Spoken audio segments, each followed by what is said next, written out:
Praise God.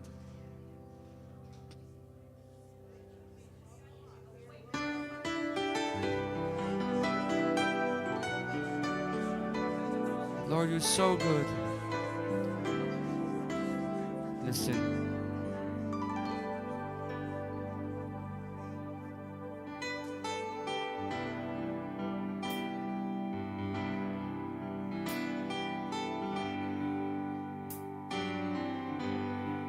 Lord, you've been good,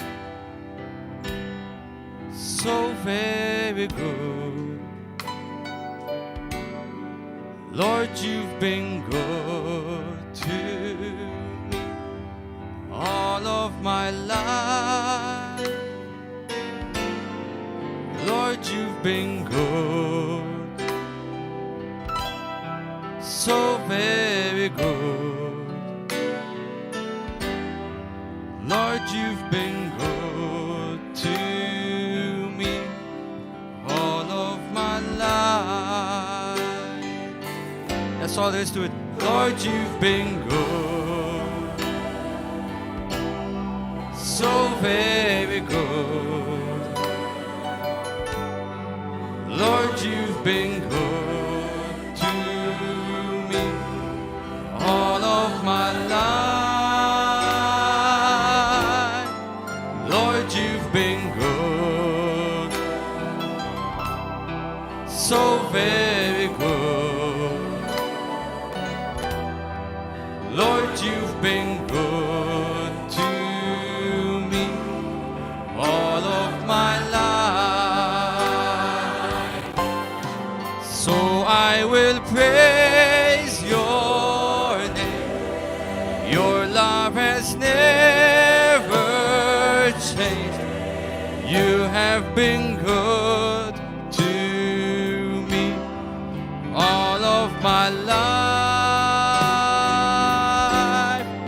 So I will praise your name. Your love is still the same. You have been good to me all of my life. Sing it, saints. Lord, you've been good, so very good. Yes, you have. You always will. Lord, you've been good to me all of my life.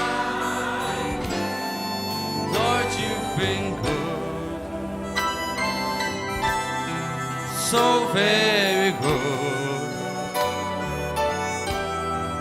Lord, you've been good to me all of my life. So I will praise your name. Your love has never changed.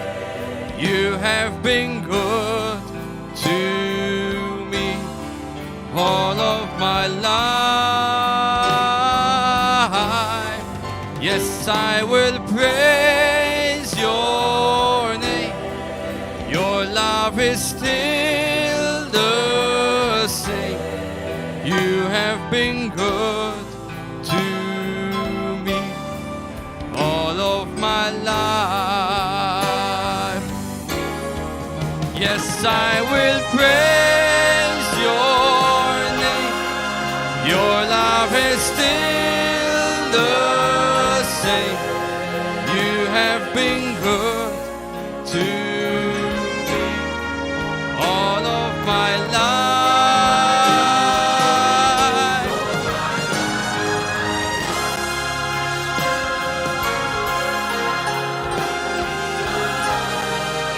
Hallelujah. You have been good to me all of my life. Lord, you've been good. Tell him, saints, so very good.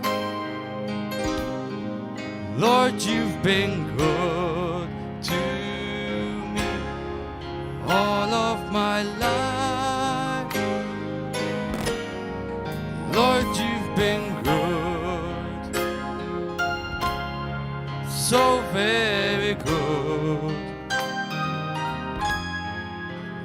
you've been good to me all of my life. Give him praise. Hallelujah. Praise the name of Jesus. Amen. Glory to your wonderful name, Jesus. Hallelujah.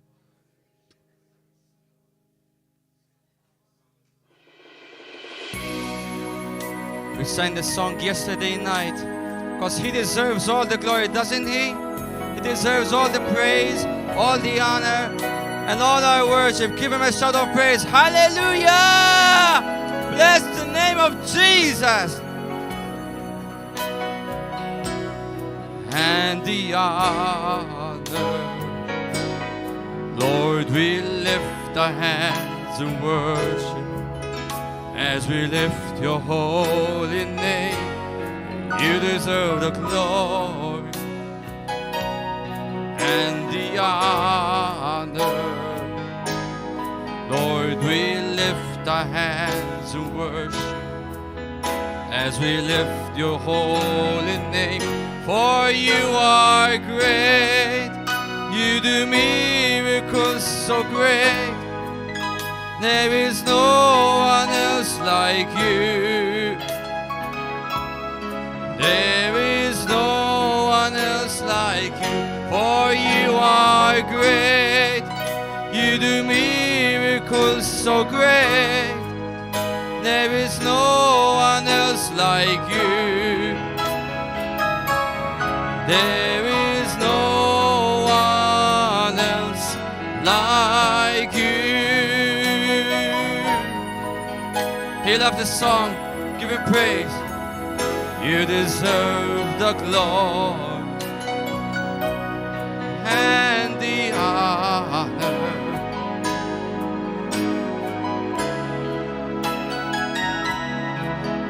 As we lift our hands and pray, oh, you deserve the glory and the honor. Lord, we lift our hands and worship.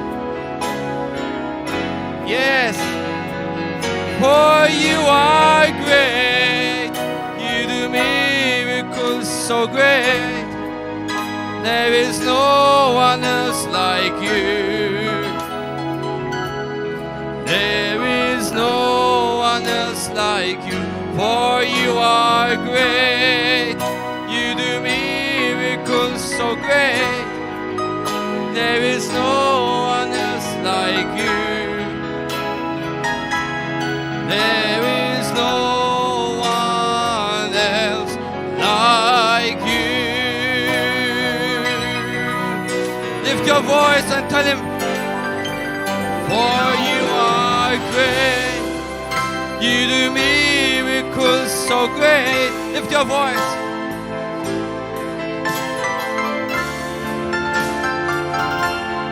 There is no one else like you. For you are, you do miracles so great. There is no one else like you. There is no one, oh, you are great. There is no one else like you, Lord. We give you all the praise. There is no one, oh, you are great. You do miracles so great. There is no one else like you. There is no one else like you.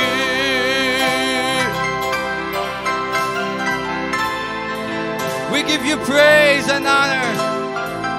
Come on, lift your voice, say, sing your song to the Lord.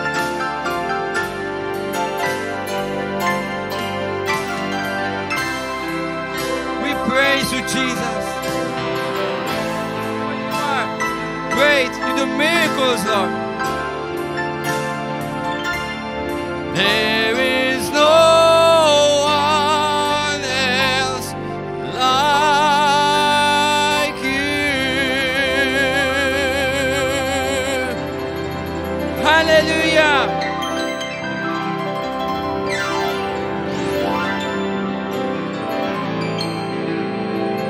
praise you, Jesus. Hallelujah.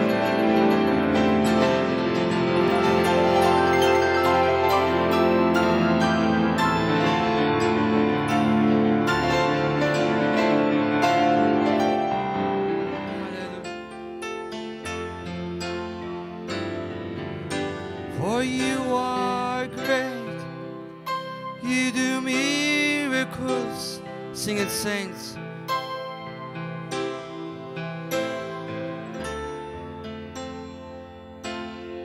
There is no one else like you. For you are great, you do miracles so great. There is no one else like you. There is no one else. Come on, sing it again. For you are great, you do miracles so great. There is no one else like you. There is no one else like you. For you are great, you do miracles so great. There is no one else like you. There is no one else like you. There is no one else like you. There is no one else like you.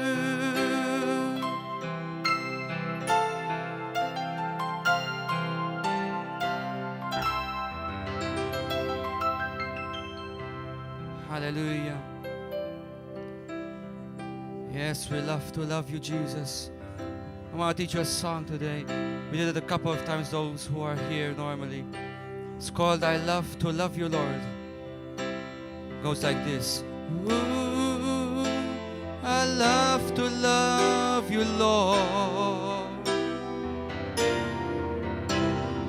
Ooh, I love to sing your praise. You are all that I adore.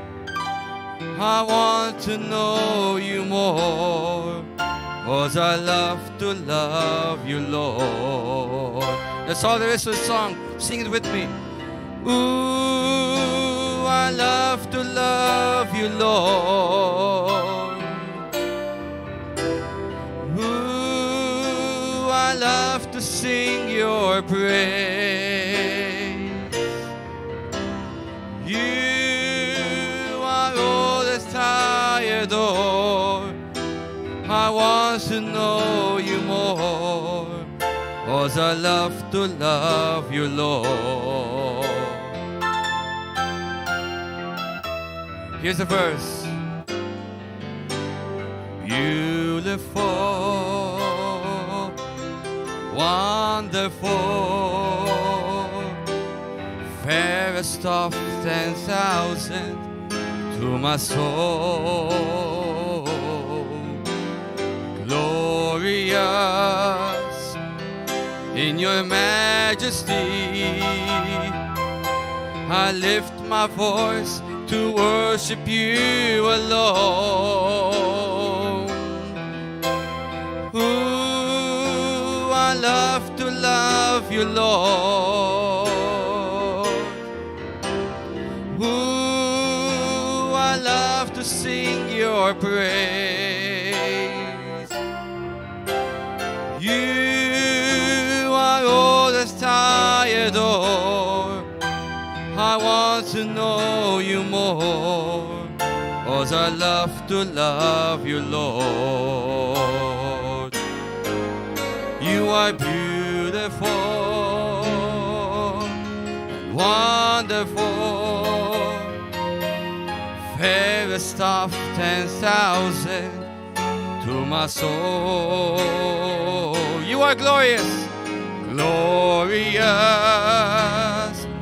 in your majesty. I lift my voice to worship you alone.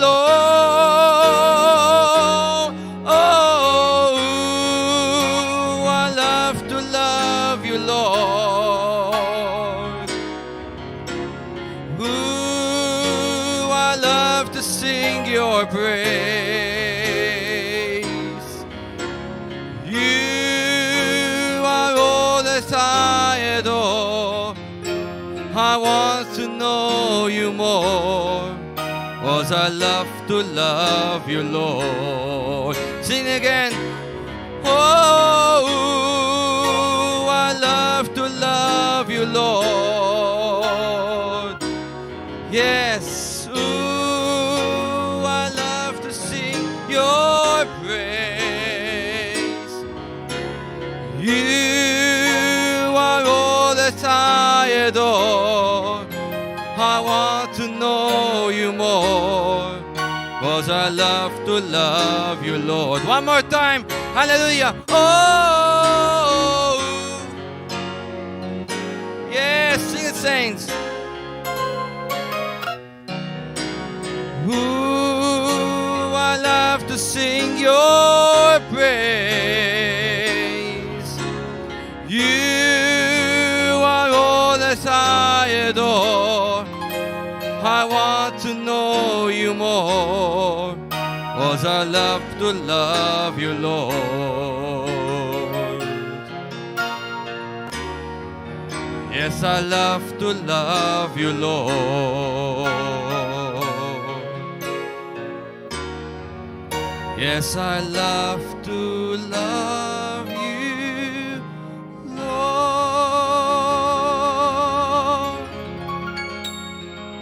Hallelujah. Amen. We love to love you, Jesus. Hallelujah. Amen.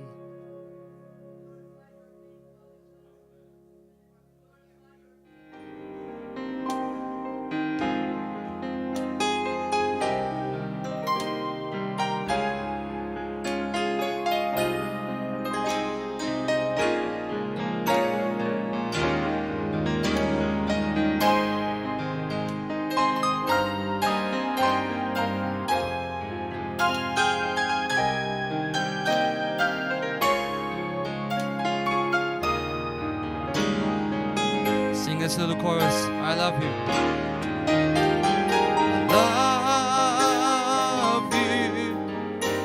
I love you. I love you, my Lord. I love you.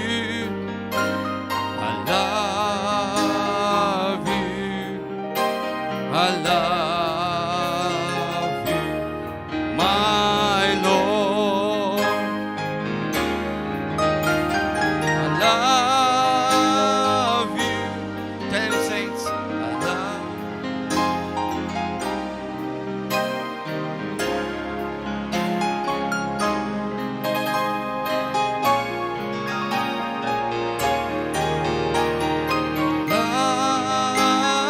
you. Oh, I love you. I love you, my Lord. Okay, we thank you now. Oh, we thank you. Thank you.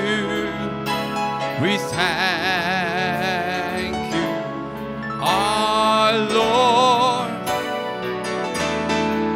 Today we thank you.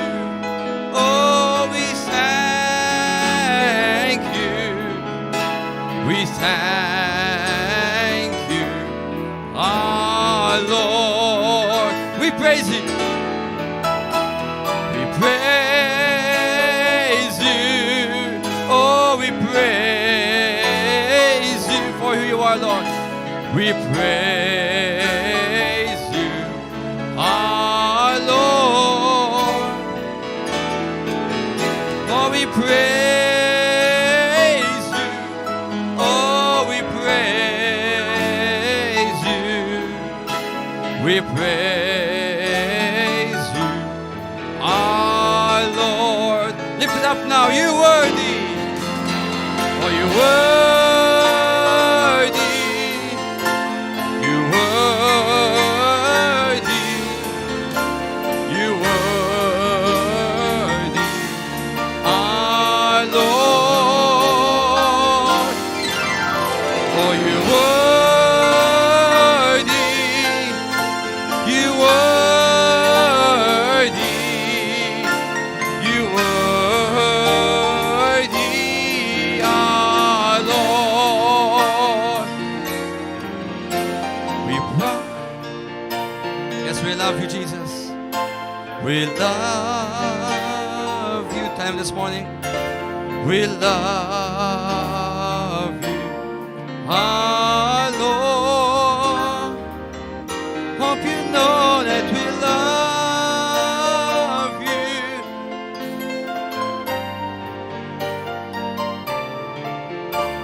We love our Lord. Yes, we love you, our Lord. Oh, we love you, Lord. Sing a song to the Lord as He music plays. Tell Him how much He means to you. Oh, yes, we love you. Because you first loved us, Jesus, we love you, our Lord.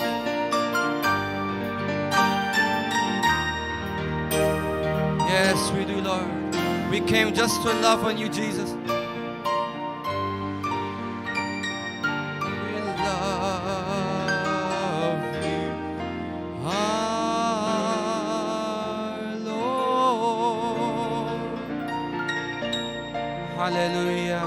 Give Him thanks and praise. Give a shout to the Lord. Hallelujah. We bless your name. Praise you, Jesus.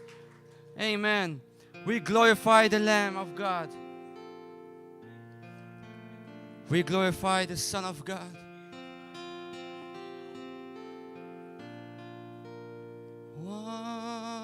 Wonderful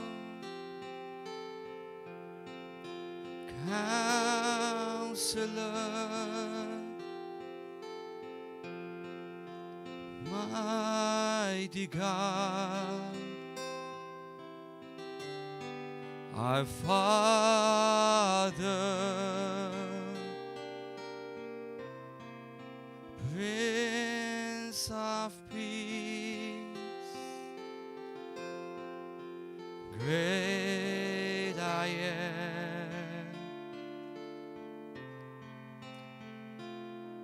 We glorify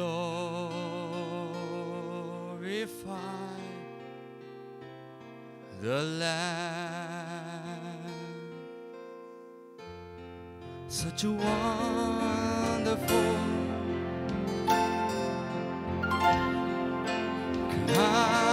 Counselor, mighty God. Hallelujah. Our Father, Prince of Peace, great I am.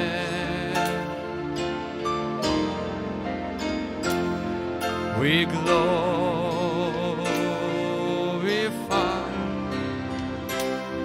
the Lamb.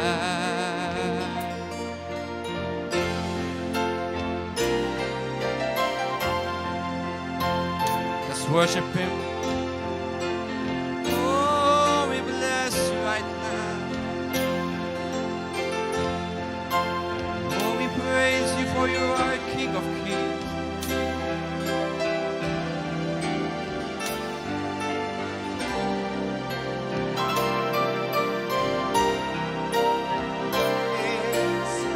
We praise you. Hallelujah.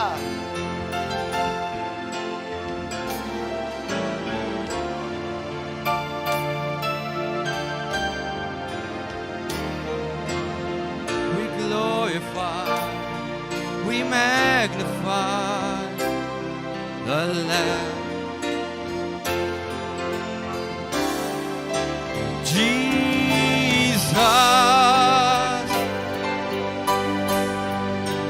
warrior. Hallelujah. Jesus,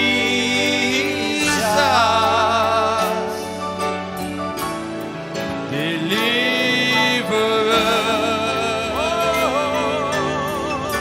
Sing Jesus, great I am. Oh, we glorify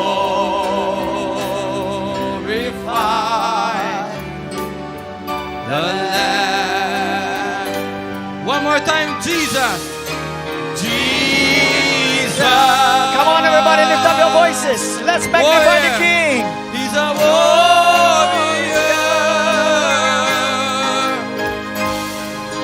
Jesus,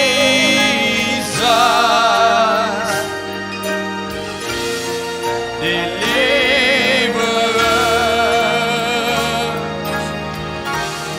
Oh, Jesus. Thank you, Lord. Great I am.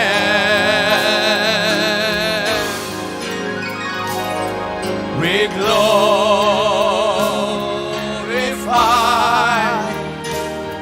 the Lamb.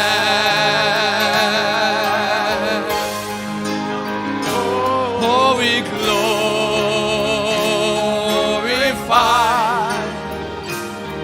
the Lamb. Oh, we glorify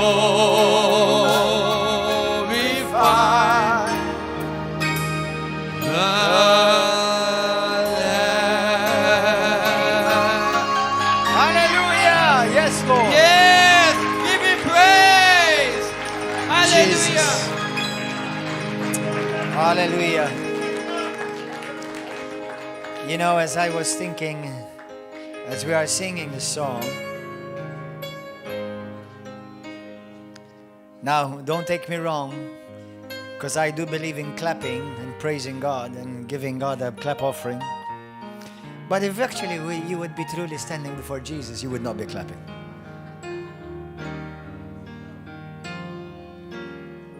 How many of you understand?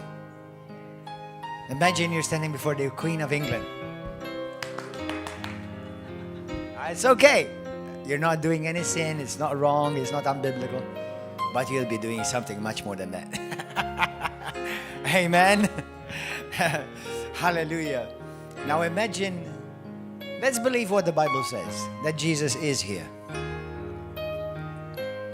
Let's believe truly what he said, that when 2 or 3 or more are gathered together in his name, he is there. He is here. Now everything changes. Every cell in your body changes. Every ligament in your bones and in your organs changes. If we'd be standing before the King of Glory, and we would never, never again be the same.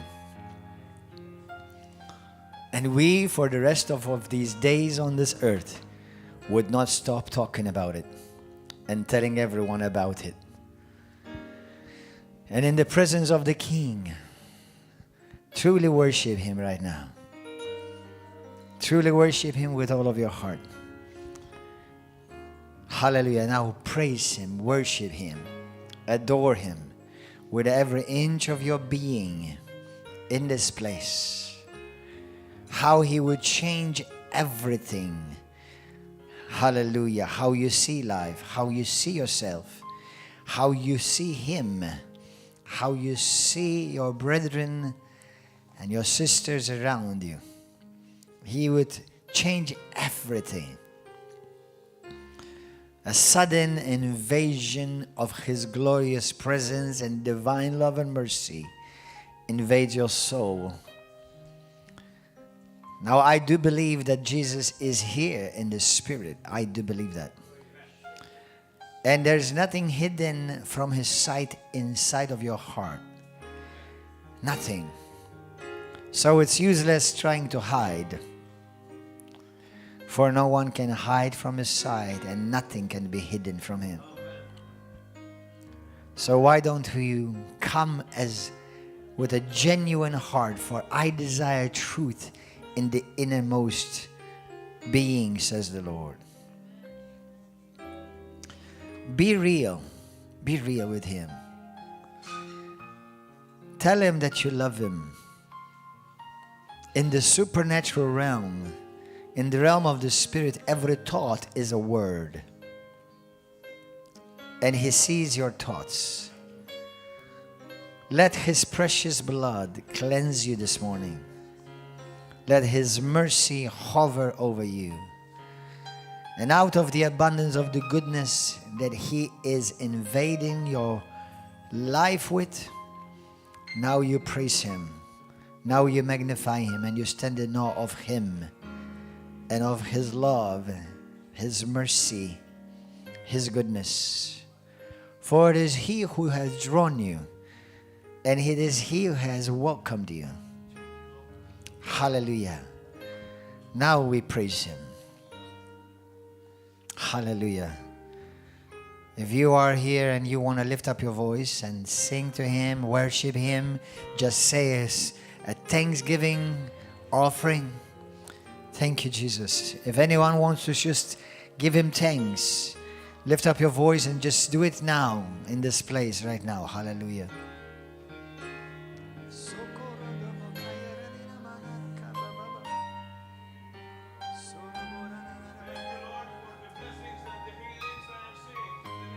Yes.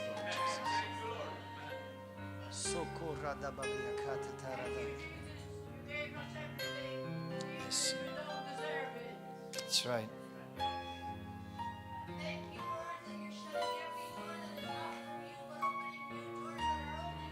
Amen.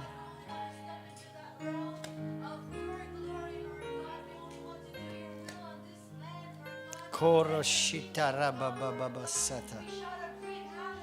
Sota rababa. Korodobosh. Ramamandararia baba so.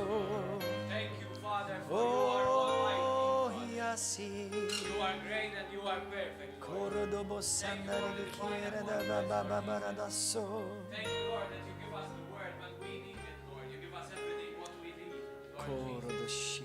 Thank you for you are perfect and you are great. Thank you, Praise. Jesus. Hallelujah. Shatara yasoto.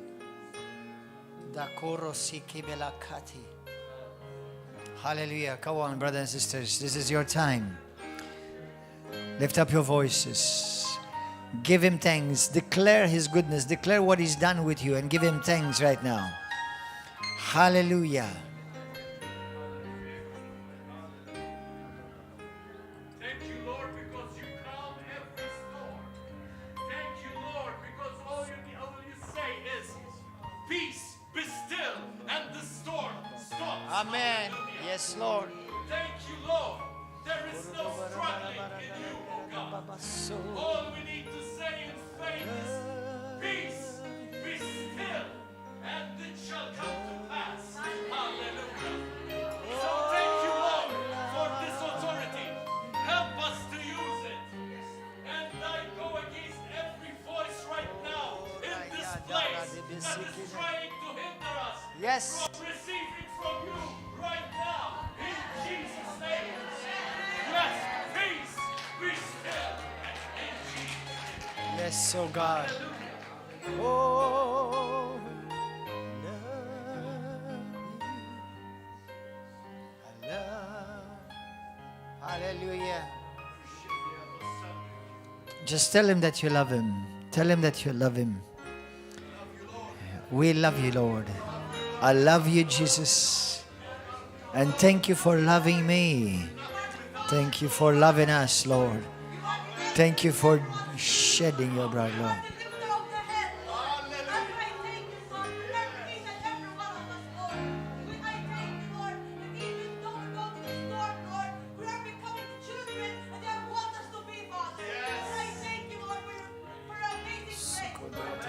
I thank you for your Holy Spirit, Lord. I thank you, Lord, that you are the way, you are the truth, and you are the life, Father. There is no one like you, Lord. And I thank you, Lord God, that from darkness you have made us into light, Lord. I pray, Lord, that wherever we go, shine your light, Father. Fill us, Lord, with who you are. There's no room for anything else except the fullness of you. In Jesus' name, Father. We love you, and we thank you, and we are longing for what you have for us today, Lord. In Jesus' name. Jesus. Thank you, Lord, for your unconditional love for me, Lord. Amen. That you snatched me out from the devil's hands, hallelujah. Amen. Thank you, Lord, that you give me your love, Lord. Hallelujah. The Father love, and I never had you give it to me. Oh, Jesus. Thank you, Father. Jesus. Lord, Lord, we are nothing without you, Lord. My Lord, I am without you. Yes, Lord Jesus, you are my love, you are my lover, my soul. Yes, Let Jesus. us be. Let us love you back, Lord Jesus, the way you love us, Lord Jesus. Help us to love you. Help us, because we deserve it. You deserve all the glory, all the honor and praise. Hallelujah. Thank you, Father. Hallelujah. Oh, I love you, Lord. Oh,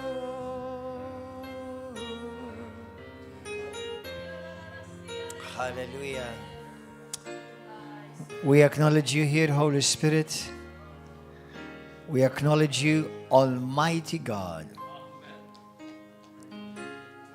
You are the God of all flesh. Is there anything too hard for you? Lord, we want an encounter with you. We are not satisfied with churchianity. We want an encounter with you.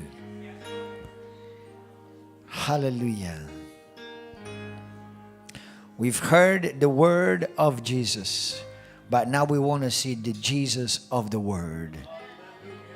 Hallelujah. And open our eyes, oh Lord, today and this morning. Open and expand our hunger. For there's always more that you have for us.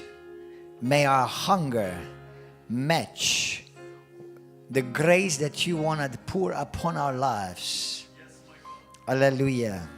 In healing, deliverance, spiritual mantles, oh God. Hallelujah. Callings, breakthroughs, answers to prayers. Impossibilities turn to possibilities. For we are talking about you, O God, the Almighty Creator of all the universe. What is hard for you? What is impossible with you, Lord? Praise you, Father. Lord, we thank you that you are the eternal God, but you became flesh, dwelt among us, so that we may be able to behold you, see you, touch you, experience you. You're no longer the God far away, but now you are the God who is close and is here. Praise you, Father. Today, O Lord, cleanse our conscience from condemnation, guilt, shame, O Lord, any wrong or sins, Father, in the precious name of Jesus. And in one word, we are made cleansed. Hallelujah. Thank you, precious Savior. Today, I believe the Lord is saying to some particular ones, today is your day of breakthrough. You've waited a long time, but today, this is your day when everything changes. Hallelujah. Today, the enemy's assignment against you have been broken in the name of Jesus. For you have conquered through him, through Christ, over all the wiles and the schemes of the devil. And he stands defeated because of Jesus. that has fought and bought and conquered for you on your behalf. Thank you, Lord. Well, you may be seated in the presence of God and open your Bibles. Open your Bibles to one of my most favorite passages in the book of Hebrews. As we get ready to receive communion, hallelujah. Hebrews chapter 9.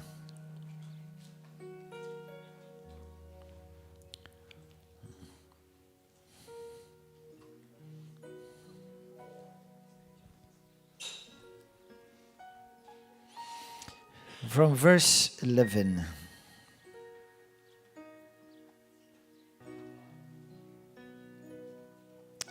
Thank you, Lord. Today, I want to encourage you to share a testimony of what the Lord has done for you and with you this week. Some of you may have been healed. Some of you have received a breakthrough, a deliverance, a healing. Some of you, something changed in your heart. Something changed, something within you. You know that your life will never be the same again. So testify. Don't wait for next week. Testify right away what something that God has done for you or with you and through you. Hebrews chapter 9, verse 11. I like to use the scripture for communion table. Now the anointed one, let me read it in the New King James. But Christ came as high priest of the good things to come. Good things to come. Good things to come. Good things to come. Have they come? They're here. Good things to come. You know, I want to say something because maybe this, somebody needs to hear this. The Bible talks, obviously we serve a good God. We just here read it that he has come as a high priest of good things to come. But still some of you are experiencing bad things. Now, obviously bad things come to us, but they never come from God. Because He's a good God. Amen? But I just reminded in 1 John chapter 2, the Bible talks about if your heart condemns you, now the enemy condemns us, your wife, your husband condemns you, your boss, but even yourself can condemn you. Did you know that? Some Christians, they are so, what's the word? Conscientious, which is good to be conscientious, but then not accuse yourself or beat yourself up, and you become harsher than God. How many of you are understanding what I mean? Amen?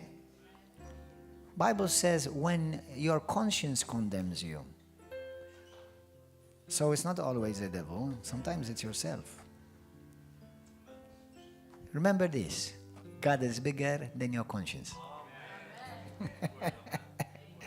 Amen? So, the world condemns you.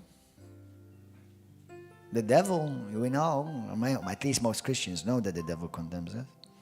But sometimes we do such a good job that the devil says, well, you're doing such a good job, you don't need me. Amen. And you know the wonderful thing about, I've told you this many times, go and study, chew, tear apart Hebrews 9, 10, 11. Or start from 8. Well, all of it, but at least those 3 chapters. Many Christians forget that Jesus did not just come to forgive you your sin, but actually to cleanse you from the conscience that condemns you. Did you know that? That's why the Bible says, for there is now no condemnation for those who are in Christ. Amen. So now conviction is okay. Conviction, that's good. That's of the Holy Spirit. But condemnation is not part of your package. Amen. So never condemn neither yourself or your brother or your sister. We never, because condemnation is a closed sentence. It's like passing a sentence and closing it. With God, it's never a closed sentence. You're a work in progress. Amen. Now, from God's point of view, it's a done deal. But from man's point of view, we are evolving. I believe in evolution. I'm going from glory to glory. Amen. No, I'm not becoming a fish or a monkey. If anybody says, if you think you're coming from a monkey, I'm not going to argue. I'm going to believe you.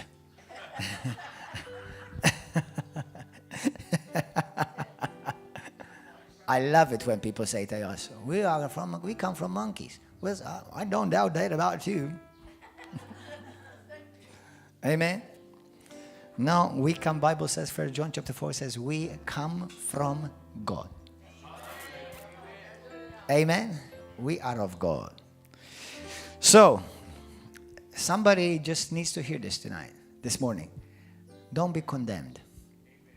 Don't feel condemned. Amen. Hallelujah. Because many people, you see, condemnation steals away your confidence before God. And when you are walking in condemnation, you can't receive because you have to receive by faith. Do you understand? What about if you've confessed your sin, you've repented, and you still feel bad? Well, you're not a feeling. Amen? So even if you feel bad, don't give voice to those feelings. Don't listen to those feelings. That's why the Bible says we walk by faith and not by feelings. Sight. By what we touch. Okay. Okay? And that's the faith that pleases God. That irrelevant of what things may look like or how things may feel like, you're still going to obey what God says as if God really meant it because He did. Amen?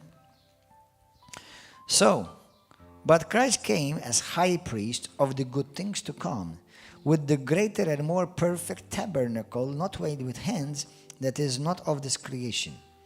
Not with the blood of goats and calves, but with His own blood He entered the most holy place once for all.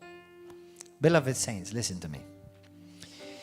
Most of us come from a Roman Catholic background, and God bless Roman Catholics. There are many of them who love Jesus.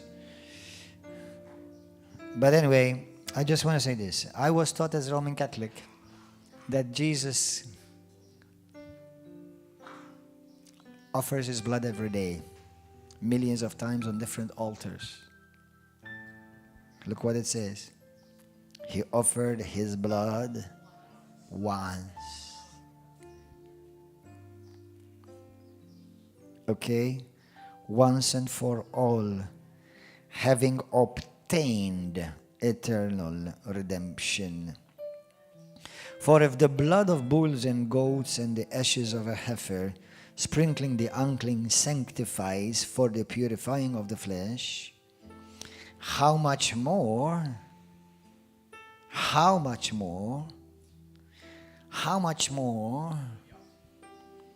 shall the blood of Christ, the blood of Christ is divine blood.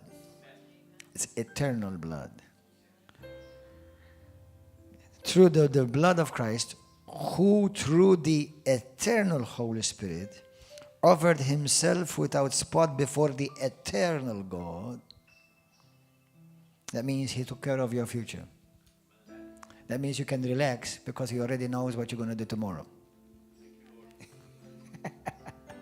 One day I heard the Holy Spirit say to me, son, relax. I already have seen your future tomorrow. Amen? That's why Jesus says, don't worry about tomorrow. I've already provided for you tomorrow. Not only money for your food, but also the blood for your redemption. Amen? who through the eternal Spirit offered himself without spot to God. Now listen, not cleanse your sins, cleanse your conscience. Wow, this alone is a whole conference. Cleanse your conscience. Cleanse your conscience. Naddaflek il-kuxjenza. Cleanse your conscience, not cleanse your sins. He's already took care of the sin. But many people, how do we know? How many Christians do we know? They know they're forgiven, but they still walk like this. What's wrong, brother? I feel bad. I feel condemned. I'm afraid, whatever. Listen, your conscience is still condemning you. But Jesus said he's already provided the blood of Christ to cleanse your conscience. Hallelujah. Well, don't you feel bad? No?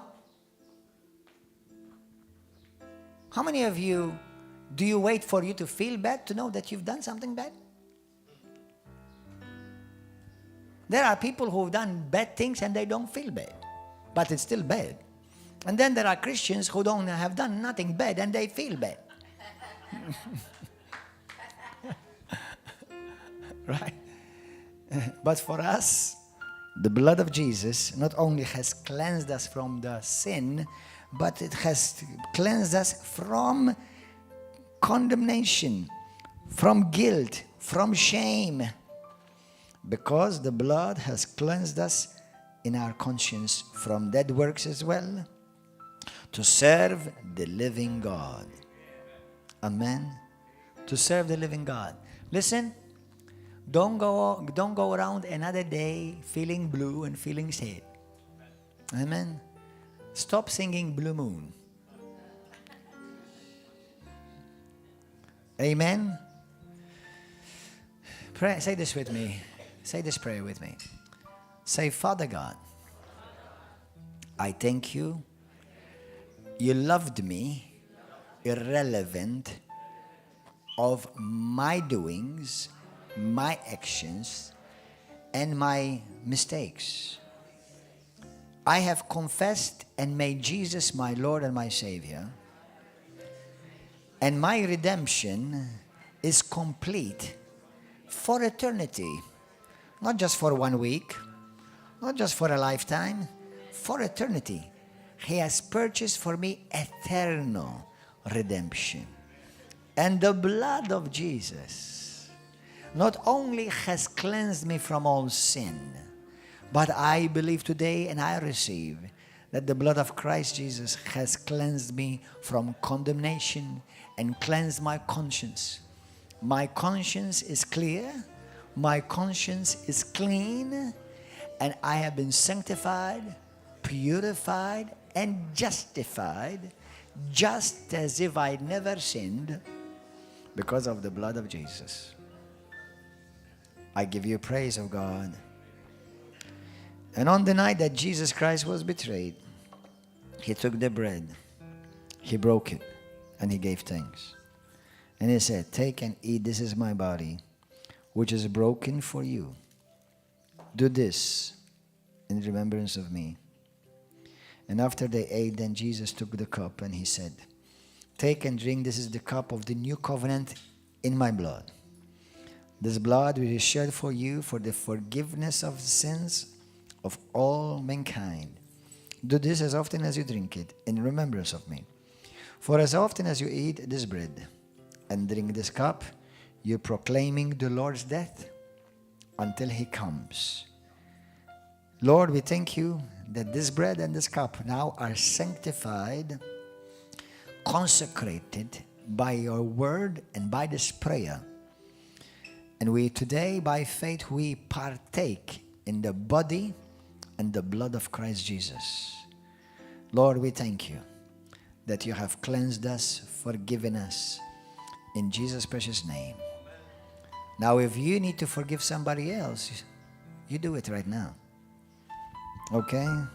So, if you need to forgive somebody, do it right now. Amen. And remember that your sin has already been forgiven. Just give him thanks that you have been forgiven today. So, brothers and sisters, as you come to the table of the Lord, come with thanksgiving in your heart and believe God that as you partake, grace is imparted to you. Amen? It's been in this church many times. We've seen people healed through communion. We've seen one woman with cancer in her breast disappear as soon as she received communion. We've seen 3 times people delivered as soon as they received communion. Don't worry about it, because we believe that it's a special. Now, don't take me wrong, but this is the true happy meal. Okay? McDonald's stole that.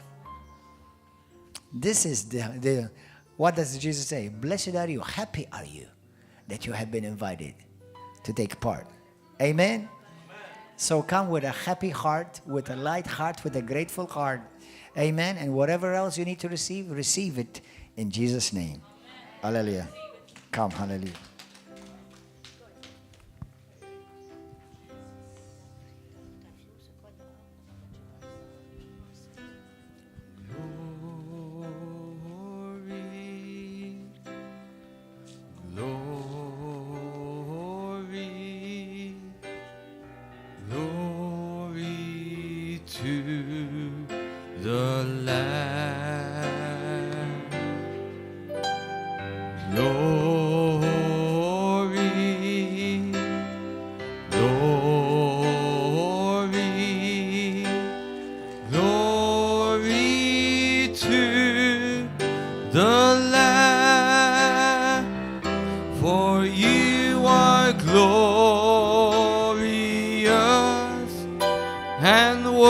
You can bring your tithe right now, brothers and sisters, at the altar. As you are receiving communion, you may give your tithe at the altar here, brothers and sisters. Thank you. And unto you we lift our voice in praise. You're the Lamb upon the throne. We sing glory, glory, glory, glory to the Lamb. We give you glory, Lord, glory, glory, glory to the Lamb, for you are glorious and worthy to be praised. You're the Lamb upon the throne, and unto you we lift our voice in praise. You're the Lamb upon the throne. Glory, we sing glory, glory to the Lamb. Oh, you're so glorious. Glory, glory to the Lamb, for you are glorious and worthy to be praised. You're the Lamb upon the throne, and unto you we lift our voice in praise. You're the Lamb upon the throne, for you are glorious, for you are glorious and worthy to be praised. You're the Lamb upon the throne, and unto you we lift our voice in praise. You're the Lamb upon the throne. For you are glorious, you are glorious. Sing it, saints.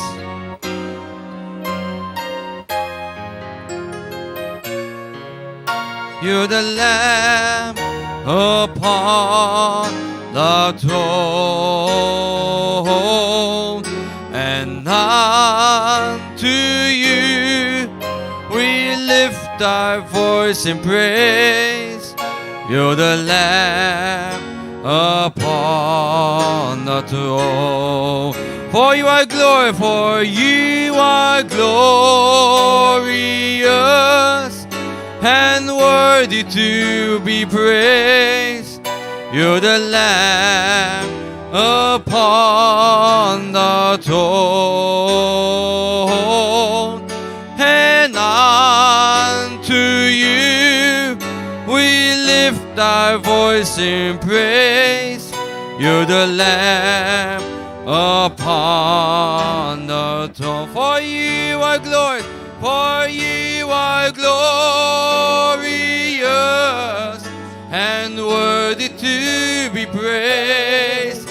You're the Lamb upon the throne, and unto you we lift our voice in praise. You're the Lamb upon the throne. Hallelujah.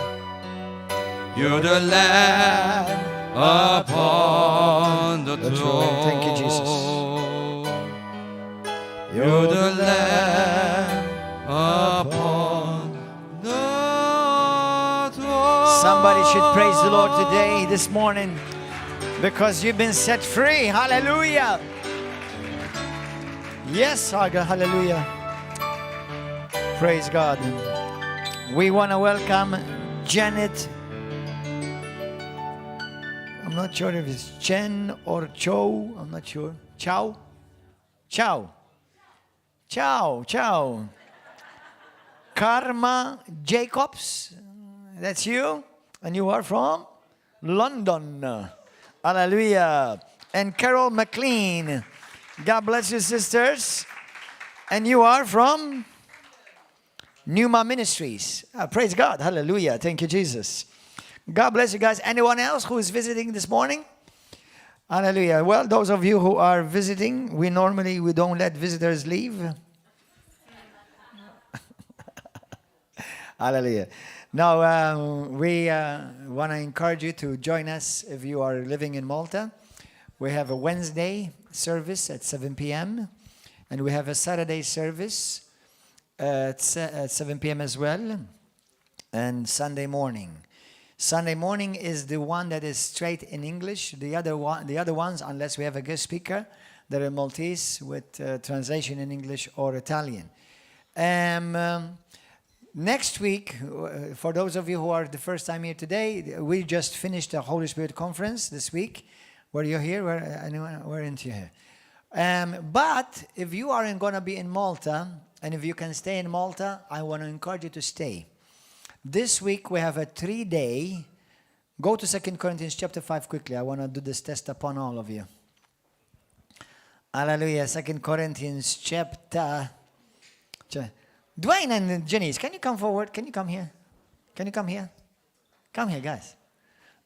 Come here. In this line. Good, because I want to see you. You keep hiding. I want to look at your pretty faces. These are two of my children from the other woman. Yeah, don't you know I have two women? Yes. One is Mariella, the other one is River of Love. Right? The church is like having another woman. Yeah. Right? Hallelujah. So I have sons. I have two sons from Mariella, and I have many sons and daughters from River of Love. Amen. Hallelujah. Amen. Amen. Now that's better. I can. Good. This week, go to 2 Corinthians chapter 5. Miskina, my wife, how much she has to put up with me. She will have a great reward in heaven.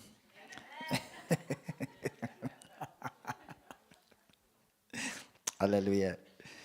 Thank you, Lord. This week we're going to have a 3-day leaders and leadership and ministry and for ministers training seminar. Now, in these 3 days, and I want some of you are going to hear this for the second time, but some of you are going to hear it for the first time. A few people have asked me, Pastor, can I come? Or who can come? Everyone can come. Number one, most of you that are part of River of Love, you serve in some capacity. In this church, we have about 50 different ministries. That means most of you serve in one capacity or another. The other, every Christian is called to ministry, and every one of you have a ministry. Did you know that? Every one of you has a ministry? Lift up your hand if you don't have a ministry. Lift up your hand if you don't have a ministry. How many of you have a ministry? Lift up your hand. Some of you did not lift up your hand, or for both of them. How many of you are dead? Now, nobody wants to... You're dead? No, you're dead in sin. Well, say this prayer with me right now, quickly. Quickly, quickly! Just in case something happens, quickly!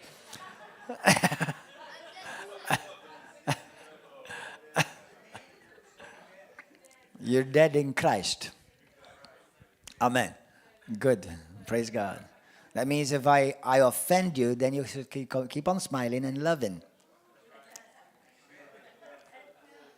Because you're dead in Christ. Amen? How many of you are dead in Christ? Good, then don't you dare get offended in Jesus' name. Because you're dead in Christ. You just confessed it. Amen? Hallelujah. So, some of you are not sure yet. How many of you do not have a ministry? Lift up your hand. 1, 2.5. Go to 2 Corinthians chapter 5. Hallelujah.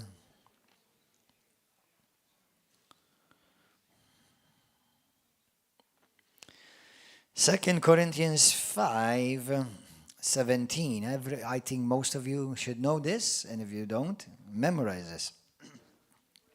Therefore, if anyone is in Christ, how many of you are in Christ?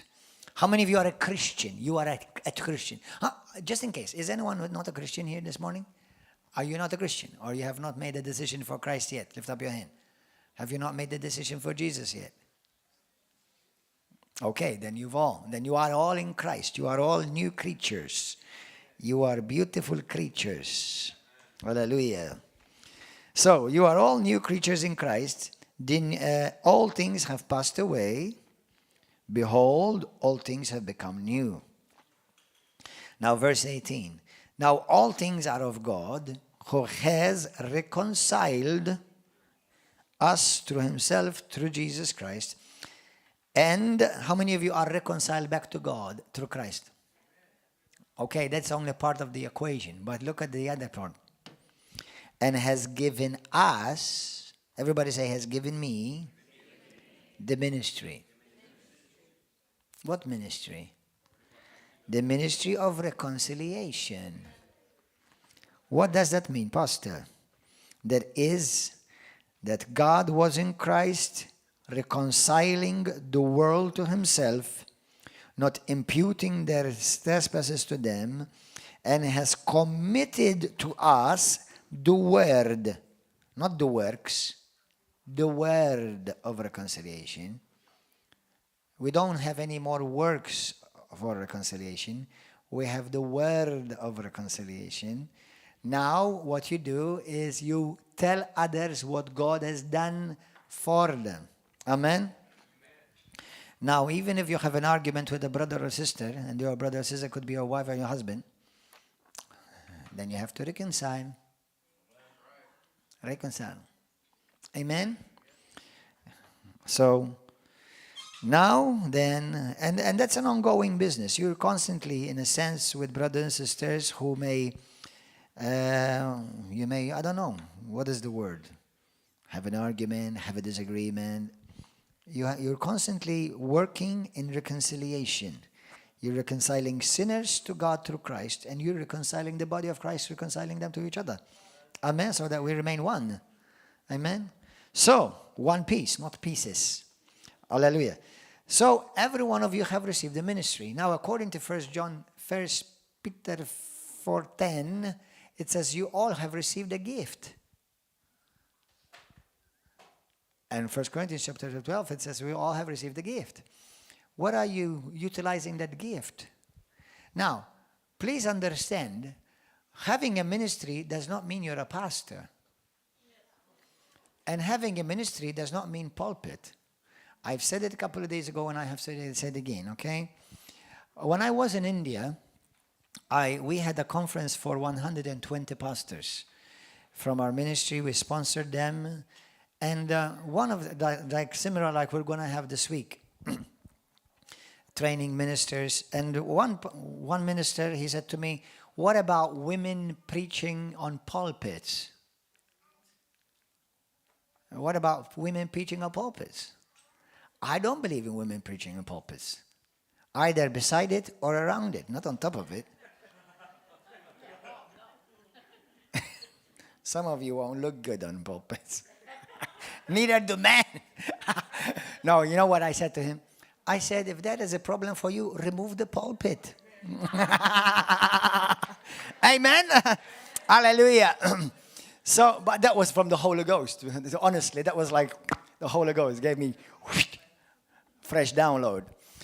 But the thing is, the unfortunate thing is that many people in the body of Christ, they think that the only ministry that that is available is a pulpit ministry. It's pulpit is a man-made thing. It's okay, it's a nice piece of furniture, but it's a man-made thing. So don't confuse ministry with pulpit ministry. Okay, as a matter of fact, many times I preach here. I don't even preach near the pulpit. All right, I teach. I like to walk around people. I told you a couple of days ago, if I'm gonna one day when if Jesus Christ tarries and I'm gonna receive a big lump of money, hallelujah, because we're gonna be reconstructing this hall. We're going to tear that wall. We're going to expand it, and it's going to become a hall about 2,000 people with a balcony. And most probably, I don't know for sure about it, but it's a wild thought. I may have the pulpit, and they may have the platform in the middle. So I'll be surrounded with people rather looking at them like that. Isn't that awesome? I love it. Don't you like that? It's different. Because, I don't mind this setting, but sometimes it becomes like, it's like a performance, like a theater. You understand? Yes.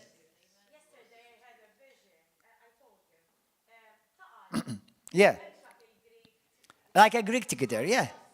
Yes. It's like surrounded around you. I like that concept, And I'm not telling you that churches who are designed like this is bad, okay? The most important thing is the ministry of the Word and the Holy Spirit.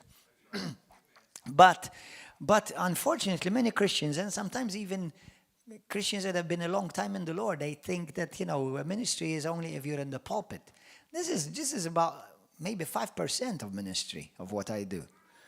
Ministry is not pulpit. Amen. So you all have a ministry, guys. As a matter of fact, when you go to heaven, it's on that God is going to judge you. Not concerning salvation, but concerning rewards. Where have you used your ministry? Where have you used your gift? Amen. So you all have a gift. Like, for example, this week we've had a sister, where is she? Is Beverly here?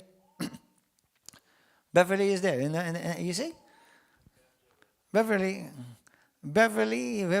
her daughter, Sue. Many people, for example, serve in the cafeteria. Do you know that's a ministry? And they cooked really delicious food for us. That's a ministry. Well, get food poisoning. You'll still start appreciating it. Now, I'm not, in Jesus' name, nobody's going to get food poisoning. But that's a ministry. Amen. Hallelujah. So the bookstore, the greeters, those who come and wash the floor and sweep and the hoover and vacuum the carpet, that's a lot of ministry. Listen, get yourself involved in something. Serve God. We serve God by serving God's people, all right? All right? How many of you know that? You serve God by serving God's people. Amen? So serve somewhere. Those who are on praise and worship team, they are serving God, but they're serving you. Those who are in the cafeteria, I am serving God, but I'm serving you. These people who came all the way from the States for the conference to be our guest speakers, they're serving God, but they're serving the body of Christ. Amen. So every gift that God gives you is never for you. It's for someone else. So and if you do not use it, you're robbing God and you're robbing the church. You're robbing the body of Christ. Amen. So use it. Those of you who go on the street, now obviously you should always be evangelizing. You don't have to have a specific timing that you go and evangelize. But there are people who set time apart and go on the street and evangelize. Good, that's ministry. That's serving God and serving the people. There is not one ministry that is not serving somebody. Amen? Hallelujah. The greatest apostle and to the littlest of the servants of God. We're all serving someone. So serve somebody. Even some of you, for example, those on the cameras. Sometimes we don't have people on cameras. That's a ministry. You say, let me commit myself to be on a camera. And learn, obviously, the work properly. You're serving. Do you know how important it is, those people right there at the media at the back there? Well, some of you may not realize, but there are people who have become part of this ministry internationally because of those on media. There's nothing. One day, Mother Teresa said this. It's in Mother Teresa chapter 3, verse 4. She said, we don't do great things. We only do small things with great love. Well, that's a good quote. Amen? Hallelujah. So, whatever you do something. And do it with great love for God first. And for and the body of Christ second. Amen? Hallelujah. Now I've said enough. Everybody say, shut up in Jesus' name. Hallelujah. Now, brothers and sisters, we're going to have Brother Steve and his wife. They're going to be ministering as they're led by the Holy Spirit today. But then afterwards, we want to pray. They would like to pray for parents, especially who are believing for their sons and their daughters to come to God. And for those of you who want to receive an impartation for the work of God. Amen. So, Brother Steve and Zubaydah, come quickly. Amen. Hallelujah. Thank you, Jesus. And at the end, we're going to be taking an offering for them. They are missionary evangelists. They are graduates of Rhema. He's a dear beloved friend and brother to me. For many years, he was when I was living in the States, he was my accountability partner. So if I do something wrong, blame him. Hallelujah. He didn't straighten me out in time. Hallelujah. Hallelujah. Okay, my brother.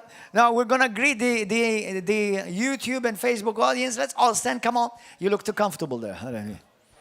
Praise God. And let's give a wonderful hand of applause. Hold on. Again. Hold on. Yay. Wow. Praise God. No. At the count of 5 now. At the count of 5, everybody shout hallelujah. And let everybody think on YouTube there's about 1 million people here. Amen. So you have to really shout. Amen. I see 1 million people. Amen. That's a lot more people than Malta there is. That means our church is going to go all the way to Sicily. Amen. Amen. We prophesy that. In Jesus' name. Hallelujah. Praise God. At the count of 5, media, are we ready? Thank you, sir. Ready? 5, 4, 3, 2. Hallelujah. Yay. Glory. Hallelujah.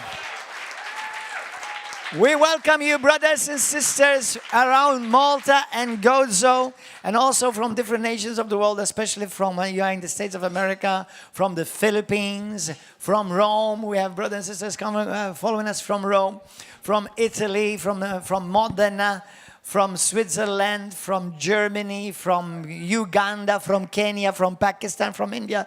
Hallelujah. We bless you. We welcome you. You're about to receive a good word from God, from our good God. Get ready to receive, and that you receive it with hunger, so it will change you and transform you. In Jesus' name, with our dear precious brother, my dear friend, Stephen Driscoll. Hallelujah.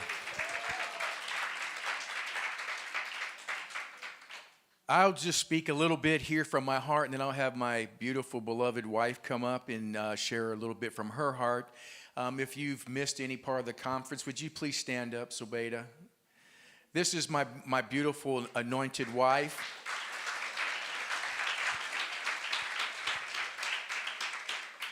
She's my #1 fan, and I am hers. And then I think our daughter is probably the next biggest fan, because she's been watching us and sending the videos out to everybody. So praise God. And I call her my rib. You know, husbands, your wives really are your rib. You know, the Lord downloaded something on me this morning when we were here. Pastor Gordon says, you know, you're speaking this morning in the service. And I said, well, I thought we were just going to share a couple things. But the Lord gave me a quick download. And we're actually going to be speaking to parents and family. Because as we talked through our conference, you heard us talk about how important it was and how the times are evil out there, and what's good is evil now, and what is evil is now good. And there's been a big attack on the families. Amen? But, you know, I really feel the Lord download on me, because part of the important, intricate part of the family is the man and the father. And, you know, we're looking at TV programs, at least in the United States, and I'm sure probably here. But it seems like commercials, they've come out with TV programs that have presented the man or the husband of the family as dumb, disrespected, and made a joke of. And really what that has done, it has begun to set out a false identity of who the man of the home really is and who the husband is. And when I see those shows, it just absolutely infuriates me here, because it's a part of the enemy coming in, trying to take something that is so vital and so important to God, and that is the family unity. And the husband and the man of that home, you know what? We have a ministry of reconciliation, but husbands, you have a ministry to your family. Amen. You are the watchman over your home. You're the watchman over your wife and over your children. And the enemies come in to use it as a slapstick, joking situation to degrade the position and the identity of the man and the husband in the home. And when I see that, I just get such a righteous indignation in that, because that's nothing but a lie from the pit of hell. And I'm here to encourage the husbands and the wives here to realize that you have an identity besides your individual identity, but an identity here in Christ as a family. You've been entrusted to one another. Your children have been entrusted to you to live as an example and to help them receive their identity and who they are in Christ. And they see that identity they see we as parents, as husbands and wives, moms and dads, on how we respond and how we act. We portray something to them. We impart something to them. And beloved, if we're not imparting it, the world is. The TV programs out there are imparting something. And we've seen today in the youth out there that there's been really, especially my wife who's been a teacher, as you've heard her testimony, there has been a change of a level of respect, or I should say the lack of. The children in the schools have lost any reverence for authority. Not all, but a great majority in the public schools. I've seen it where we've seen children who have had lack of respect, whether it be young children, teenage children, or adult children. Somehow along the way, they have lost their respect and their reverence for authority and for their parents. So, beloved, I'm here to encourage you and to empower you as part of your identity as an individual in Christ. But if you're married, a husband, wife, or you're a parent, to also encourage you in your identity in that role and position, how important it is. And do not let the devil come in there and define that and steal that from you and leave it up to the world and someone else out there to define that role to your children. Amen. I'm going to read from Ephesians chapter 5, verse 25. Husbands, love your wives just as Christ also loved the church and gave himself for it, that he might sanctify and cleanse it with the washing of the watering of the word. You know, beloved, we cleanse our families by what we say, husbands, whether we're harsh or we're speaking lovingly to our spouses, to our children. Now, I don't mean that we're speaking harshly when we correct them, but you know what? With our words, we're either washing and building our wives up, or we're tearing them down and making them feel less than, in which we're coming and damaging their very identity as well. It's very important. The word goes on and says here that wives, submit yourselves unto your husband. Listen, that submitting does not mean to come in there and to be a subservient, that you're less than, that you're that individual, that your husband's your maid. What it means is to honor and respect him. And I have found that if, as a husband, if I love and honor my wife as the church, wash her with my words and how I appreciate her, all that she does and sacrifices as well, it's a lot easier to see that honor and that respect to come back. So it's a mutual loving to one another back and forth. Amen. And let me tell you, husbands, if you're married and have a good wife, let me tell you, you should cherish that. Wives, if you have a good husband and he's working, because let me tell you, at least I know in the United States, and I'm not putting down my country, but it's the wave, it's the flow that's been going through there. You know, the changes. You know, there's a lot of men out there who don't want to work. There's a lot of men out there who are irresponsible. They don't want to take care of their families. There's a lot of men out there who are running around, you know, with several different women, and they don't have a commitment within them. So it's a two-way street here. We need to love one another and grab hold of that vital part that God has blessed us with, to be a husband or to be a wife and to be a mother and a father. Amen. Because our future is the next generation of faith. Our children are the next generation of walking out and being a light into this world. But you know what? We want them, as the word says, that we are to be imitators of God, imitators of his love. That doesn't mean that we pretend to be something. What it really means is that we replicate, that we actually become as God is. We become his love. We walk in it and we speak it. And the love of God, beloved, can move any mountain within our lives. Amen. Hallelujah. So I'm here to encourage us as parents, as men and women. Maybe you're not married yet, but maybe you're looking to be married. You know what?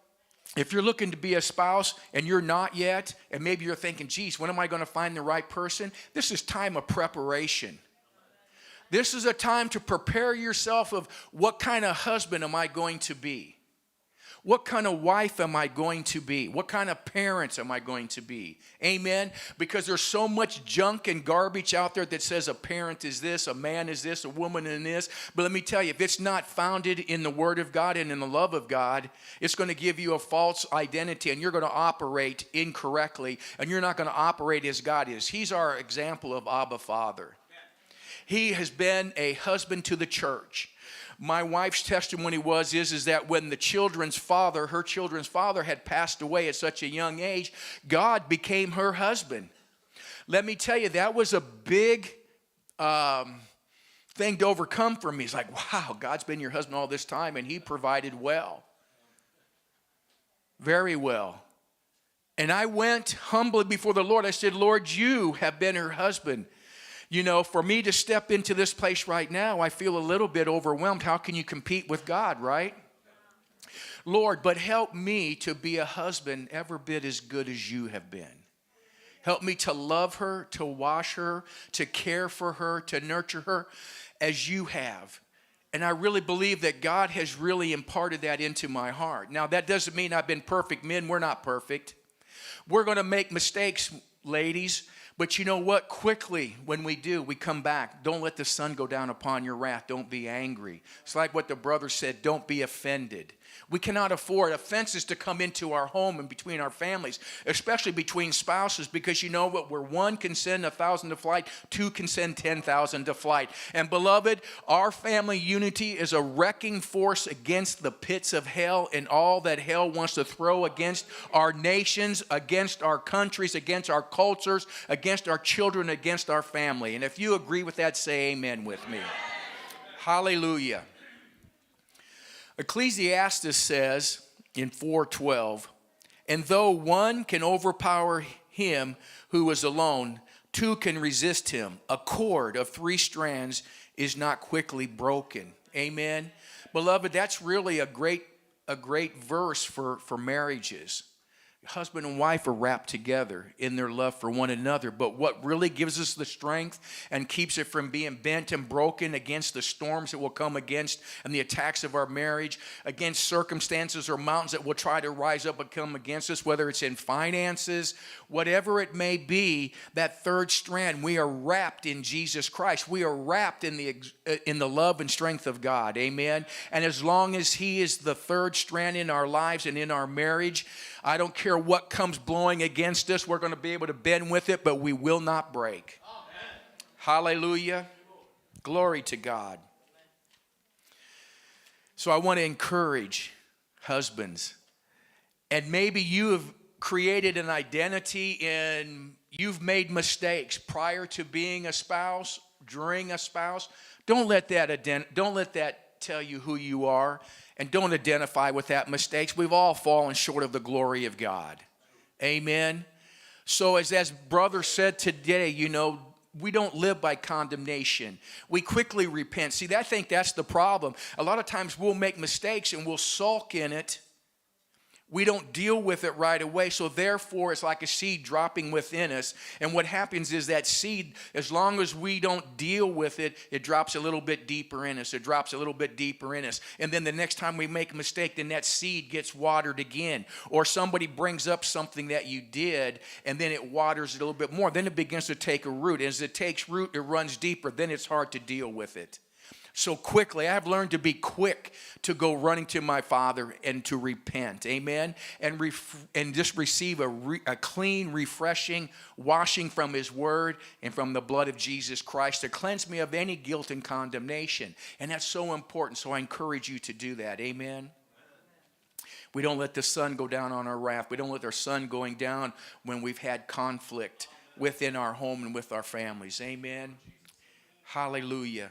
And maybe you know what, men, some of the men that I've talked to and I've seen, not necessarily here, but just throughout, they have a poor image of themselves. And like I said, it could be because they had a poor image of their father, or they didn't have a father to have an image on. But let me tell you, we have the Father of all fathers out here, men. We have God, who is love, who is the perfect example for us how a father should be. To love us unconditionally, amen, to strengthen us, to encourage us that when we fall down, that His right hand upholds us, that we shall not fall away, but He'll lift us back up and He'll dust us off. Hallelujah. Glory to God. So we thank you, Father. So your image may be you're not that much, you don't think you're that great. You may be even afraid to be a father, or there's some things that intimidate you. The Lord gave me the story, and I downloaded them to me. Gideon, you remember Gideon? Gideon had a real problem with how he seen himself, didn't he? He looked at himself inadequate. God called him a mighty man of valor. But when he looked at himself, he said, man, I'm come from the least of all the tribes. Me, mighty man? No, he saw himself insignificant, incapable of doing what God was calling him to do. Beloved, I'm here to tell you right now, I don't care what image that you have of yourself portrayed in any negative sense, that God calls you mighty men of valor, that you're able to do more because of Him, the greater one, working in you. And you need to look in the mirror of the Word of God and see who you are in Him. Amen? And you need to shuck off that lie or anything that the devil's put in you saying that you're not enough, you're not good enough, You don't perform well enough. You don't make enough. Those are lies from the pit of hell to define you, and they're here to do one thing, to chain you and to hold you back, to keep you from walking in your destiny and living life with a purpose and fulfilling the very call that God has called you to. Amen. If you agree with me, say amen. You're all being awful quiet here. I think I'm preaching better than that, aren't I, brother? Amen.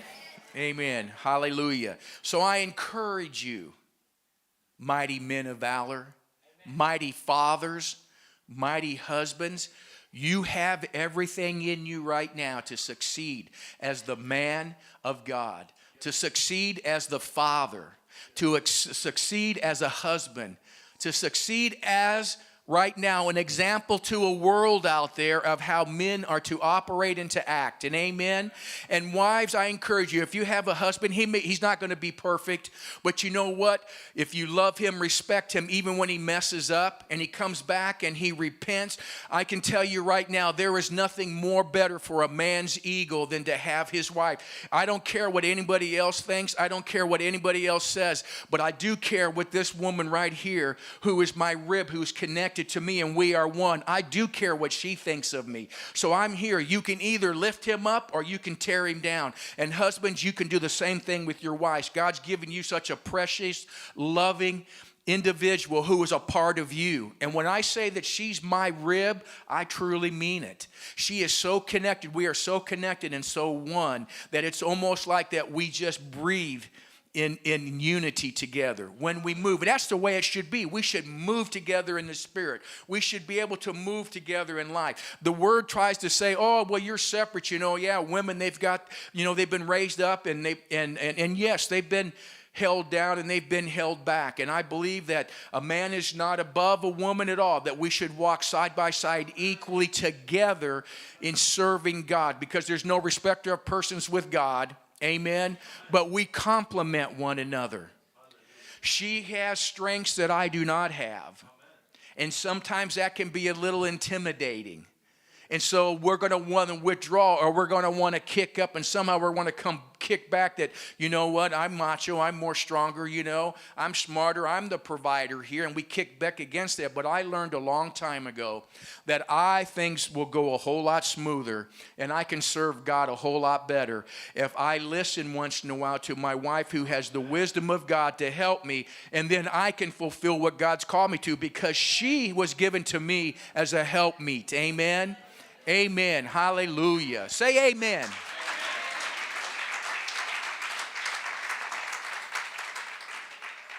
So as we look at our identities here, at what the Word of God has to say for us, I encourage you now, because in these last days, it's going to be men and women, husbands and wives, parents that are going to stand up and raise up, and we're going to wreak havoc against the pits of hell that are trying to come against our nations, that's trying to come the church. Because, beloved, we see all these things going out here, what our nations are doing. It's to accomplish one thing and one thing only, and that's to steal the voice of the church, to steal the voice of God through us out here. And it's coming in many different disguises. It's trying to weave itself in here, but the agenda is this, and it's always been the devil's agenda, is to shut our mouths, to stop us from knowing who we are and walking in the power and the authority of the Word of God and the Holy Spirit living in us, to keep from expanding the kingdom of God and disbanding the kingdom of darkness.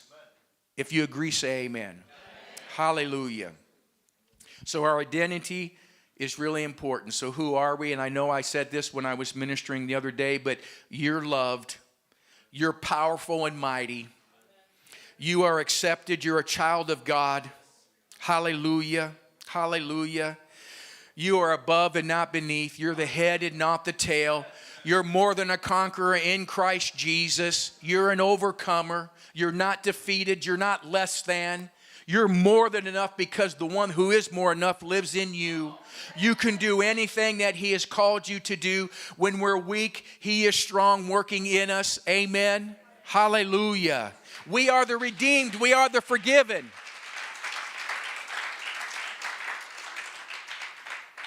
We are joint heirs. And one more thing I think I want to really share with you. We're talking about condemnation and guilt.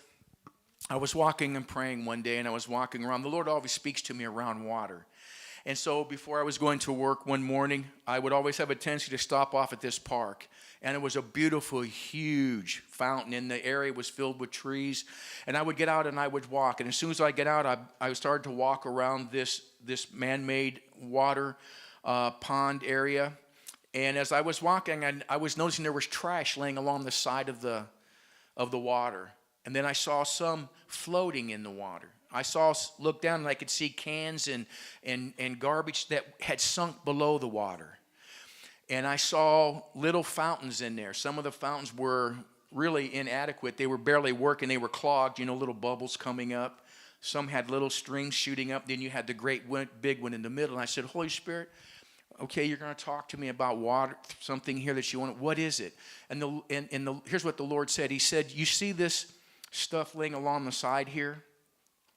He said, what this is the things that you run across throughout the day.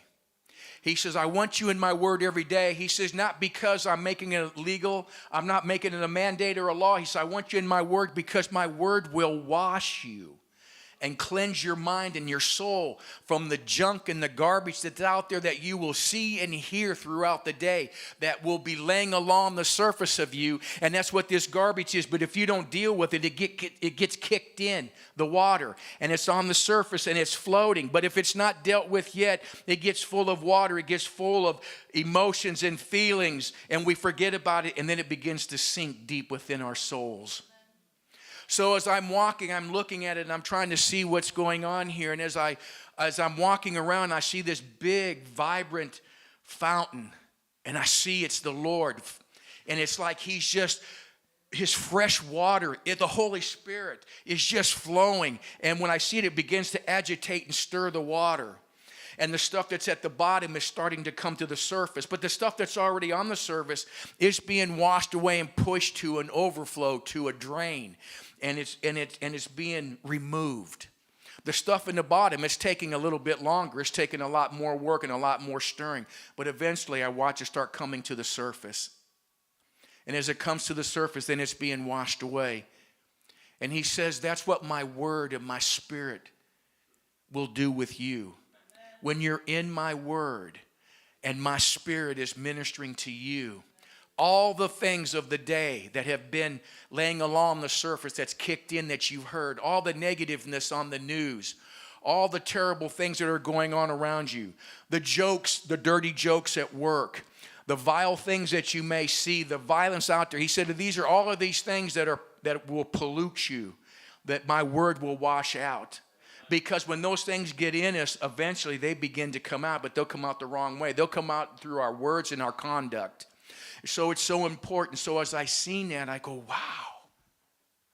It made me hunger more for the word and want to be in the word and to wash myself with the word and continue to be cleansed by the Holy Spirit's movement within me. Amen. I hope this is encouraging to you. I hope it lifts you up to grab, because when we say identity, it's easy to have a corporate identity here with the river of love. But your identity, what it is, it's collective. Your individual identity in Christ Jesus coming together corporately is what gives the river of love. It's corporate identity, beloved. But it begins with all of you first individually. And if our identity is incorrect and it's wrong, when we come in here, we bring that in and filter it in. So, beloved, know who you are in Christ. Know what you have in Christ.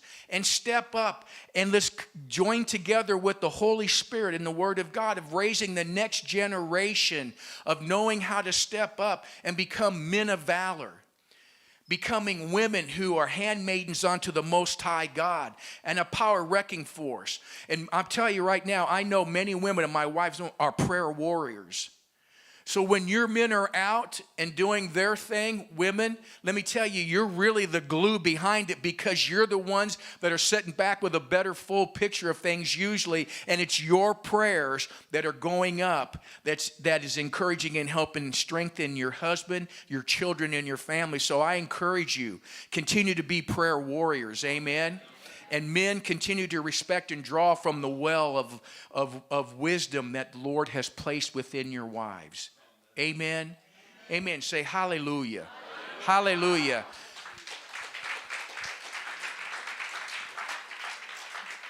I'm going to turn this over to my beloved just to share what little she has. And just going to talk a little bit as well, I think, as parents and some of you, what's been going on. You've heard her testimony. You've actually heard our testimony a little bit together. And so no matter what you may be going through, if you're going through some of the things that we've experienced, I think she's going to be able to help you by imparting some word and a little bit of wisdom to you, amen, that you can apply. So thank you so much.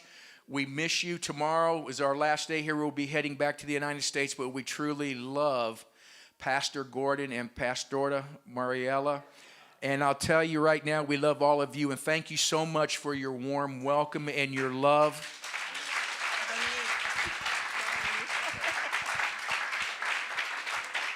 Hallelujah. Where do I start? He said it all. Yes, it is true. You know, it is, God made a purpose of the family. You know, my parents have been married over 64 years. And I came here to the United States because of the war in Nicaragua and the instability of my country. And I came to the United States when I was 17 years old to go to college there. And I went through a lot of things, you know, being without my parents there. But I went through a lot of things. But one thing that it gave me to say the confidence and the support that I could do it was knowing that my parents were together and that they loved me. And then I see the other side where my children lost their father, and that weakened them. I am a strong person, not because of that's how I was born. I was born with my personality being strong, but also because I knew the Lord very early in my life. You know, when I came here to the state, I was a Catholic. Nicaragua is predominantly Catholic. So when I was 18, I received the Lord. And so I started going to a Christian church in California. So, but I can see both sides. So I can tell you that the enemy works very hard. He works overtime. He doesn't care what family you are, whether you're Christian or you're not. It does not matter to him. Because he knows that if he can break the nuclear family, if he can break that, he will weaken and he will eat each and every one of them for lunch. So it is important that we do know that, you know, like I was very young when my husband passed away, and I was a scientist, I had money, I was very stable financially. And I was, you know, I knew what I wanted. I was very, you know, like you said, intimidating because I wouldn't take anything from anybody. And so, you know, the guy seemed to be intimidated to approach me, but he had to be a karate champion to approach me. But you know, but I had to learn to come under him. Even though we're very opposite in personality, we have learned to treasure each other. As I was single for a long time, I started to see that when whoever was my husband, that I will treasure him. Because it takes a lot of love for a human being to promise or to commit to live with you for the rest of their lives. What a commitment. I mean, when I was marrying him, my bouquet was trembling like this because I am committing for the rest of my life to live with him. And I treasure that he chose me to be his partner in life. You know, we're totally opposite. But people could never tell. I mean, I'm sure they can tell. But we have learned that where he's weak, I am very strong. And when I'm strong, he is weak in those areas. And and we have learned to come together and work in the areas that I'm strong, I do it. And we don't even have to even tell each other. We just come naturally, and so we complement each other. But I have learned to treasure him. And as being a single woman and a strong woman for so long, I had to learn to really trust that the Lord, that he's my head. He's my head. And I said, oh, Lord, why you give me such a crazy head? But through the years, because we think we got it, right? But really not. I have come to the realization and the understanding that I didn't get it. I did not have it. He had it. And I was thinking he's a crazy head.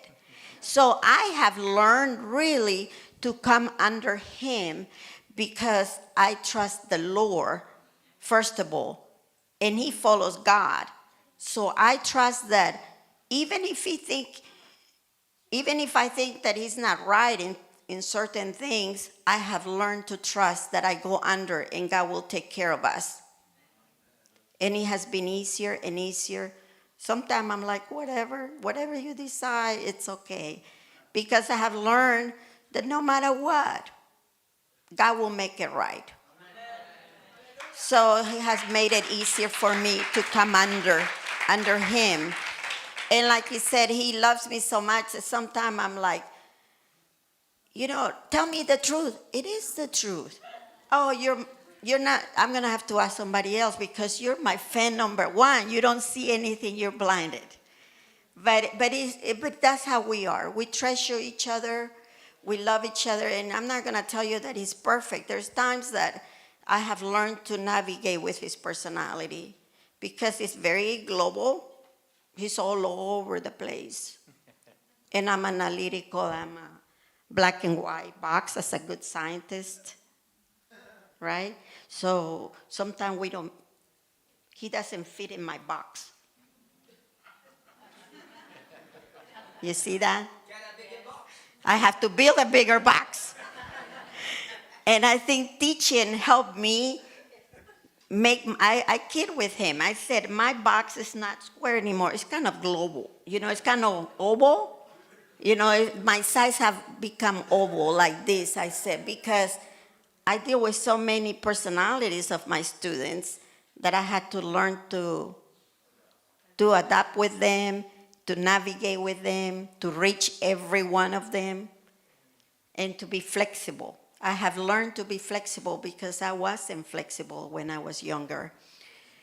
And I have learned to be patient because the trials in my life have helped me to be patient. Not by choice, let me tell you. And whatever you do, do not pray for patience. Don't pray for patience. Because I used to pray for patience when I was younger. In my 20s, I would say, Lord, give me patience.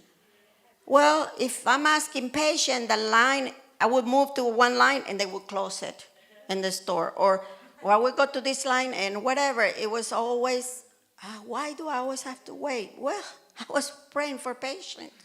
So I stopped praying for patience. Don't pray for patience. But let me tell you, I have become very patient. I am a very patient person. And I think it has to do with the trials, Like right now, I share a little bit about my children, gone a little bit off, not wanting to know anything about me or us. And adult children, of course. When my children were young, they were just like those two, kissing each other, loving. I could have not had better kids than my kids. And they're beautiful. They're very handsome. But as they get older, trials, they have their own trials.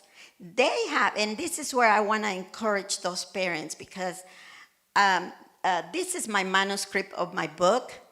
And when I publish it, I am going to let Pastor know when it's published so that you can get it. It has two parts in it. The first part is my testimony and the things that I did that hopefully it will help parents not to do. And then in the second part of the book, since I spent all those months getting into the Word, looking for the promises of the righteous for their children, I figured, why put them away? I added all the scriptures in the second part of the book. And, we all go through different things in life. We all have different circumstances. But I have learned that a lot of time the enemy will use this lie that says, oh, you know what? Only to you, that this happened only to you. But it's not true. We all go through the same things. Different things, but we all go through the same things. So don't be prideful to think that you're the only one that goes through things. We all go through things. But how do we take it? How do we react? How do we process things? I have learned through all these trials, how do we process things? We have a choice to process things. And I'm telling you, that has been a discipline in my life because my mindset is very analytical. I was a good scientist, but I am analytical, so I would think. And I had learned to process things differently with the Word of God. So it is important that we process things in a way that is going to uplift us instead of being sad or assuming. That's a big one that I have learned. Do not assume, because when you assume, it's not even that, or that the person said something and you assume it's because somebody else was talking about you, and it's not even that. Maybe the person had a headache. So, learn not to assume. Hold your mind and bring it submissive to the Word of God. Bring it under subjection in the name of Jesus. And communication is important. I always tell my husband, let's communicate. If I feel that he did something and disregarded me for whatever reason, I said, you know what? Let's communicate. This is how I feel. This is how I feel. Use that. This is how I feel. Because nobody can blame you how you feel. So already you're not attacking. You're just expressing. So I said, this is how I feel. I feel that you did this, and I felt this way. And then he said, oh, I'm sorry. I didn't mean it that way, but I can see how you took it. So right away, okay, and then I'm willing and ready to forgive right away. Because if we don't, then we become resentful, then we become unhappy, and then we become blind to just that, and we cannot flow in the liberty that I talked to you yesterday about, the liberty that God paid with His blood, so that we can live happy, peaceful, rejoicing in the Lord for what He has done for us. We only have 120 years. Keep that in mind. I always keep that in mind. I'm like, you know what? I'm not going to get mad. The day is so beautiful, it's sunny, and I'm going to be all mad. Sometimes, I get upset, and I'm like, no, get over. Get over. It's a beautiful day. I'm not going to waste it. And I go and I turn, and I'm like, what are we going to do? It's like what's wrong with her? But that's how we are. We both are like that. And I'm like, what? You just was this, and you just turn? Yeah, why are we going to waste our life, right? You want to say something about that? Yeah, it's very important, it's be slow to anger, quick to forgive. And so we really try to walk that out and do that with one another. So we just encourage all of you, to love one another with the love of God. Be graced with one another. Sometimes we try to live too far ahead of grace, and I want to encourage you, take it day by day. Jesus said that my grace is sufficient for today. So, beloved, even as we're walking as spouses, and I want to tell you those out there, if you're a single spouse, no condemnation. It doesn't matter what happened in your past. It doesn't matter why you're a single parent. Just remember this: you've been redeemed and cleansed by the blood of the Lamb, that you are walking to serve the Lord God, and He will put everything. God is so good about putting the pieces back together. Amen. So don't let the devil come in there and define you or beat you up in any way like that. Amen. And so she's going to wrap up with a couple scriptures. Then we want everybody to stand, and we want to be able to pray with you and be in agreement. Amen. Amen. So he said something very important, that do not feel condemned. You know, as I was doing my book, I realized that, and you know, I'm one of those people that I like walking around and being connected to people. So this is blocking me. I'm going to jump in there. But, you know, God is a perfect God, isn't He? Okay, He created everything, and we can see His creation, how perfect that is. And yet, His children disobeyed. And what happened? He had to kick them out of their garden where He had placed them. So, you know, don't beat yourself up as a parent. I did that. What did I do wrong? Should I have done this? Should I have done that? And let me tell you, I had to come to a place where I said, I did everything before the Lord, because I brought my kids before the Lord. I did everything that I knew how to do. Was it perfect? Absolutely not. It was not perfect, because we're not perfect. But my heart was perfect. Amen. With what I had. I was a young person raising my kids. Nobody gave me a manual how to raise my kids. And the three were different. So you do what you can with what you got. And you do your very best before the Lord. Amen. But when all you've done, you have to know, no condemnation. And if you struggle, say, well, I wasn't born again, I didn't bring the kids in, in the admonition of the Lord, I should have done, I was doing drugs, I was drinking, I was partying, whatever you were doing. Or simply you just didn't care. It doesn't matter. You ask God to forgive you. And you ask God to forgive you, and He's faithful to forgive you. And not only that, I found scriptures where it says that, let me see if I can find it in here. It says that He will perfect everything that concerns us.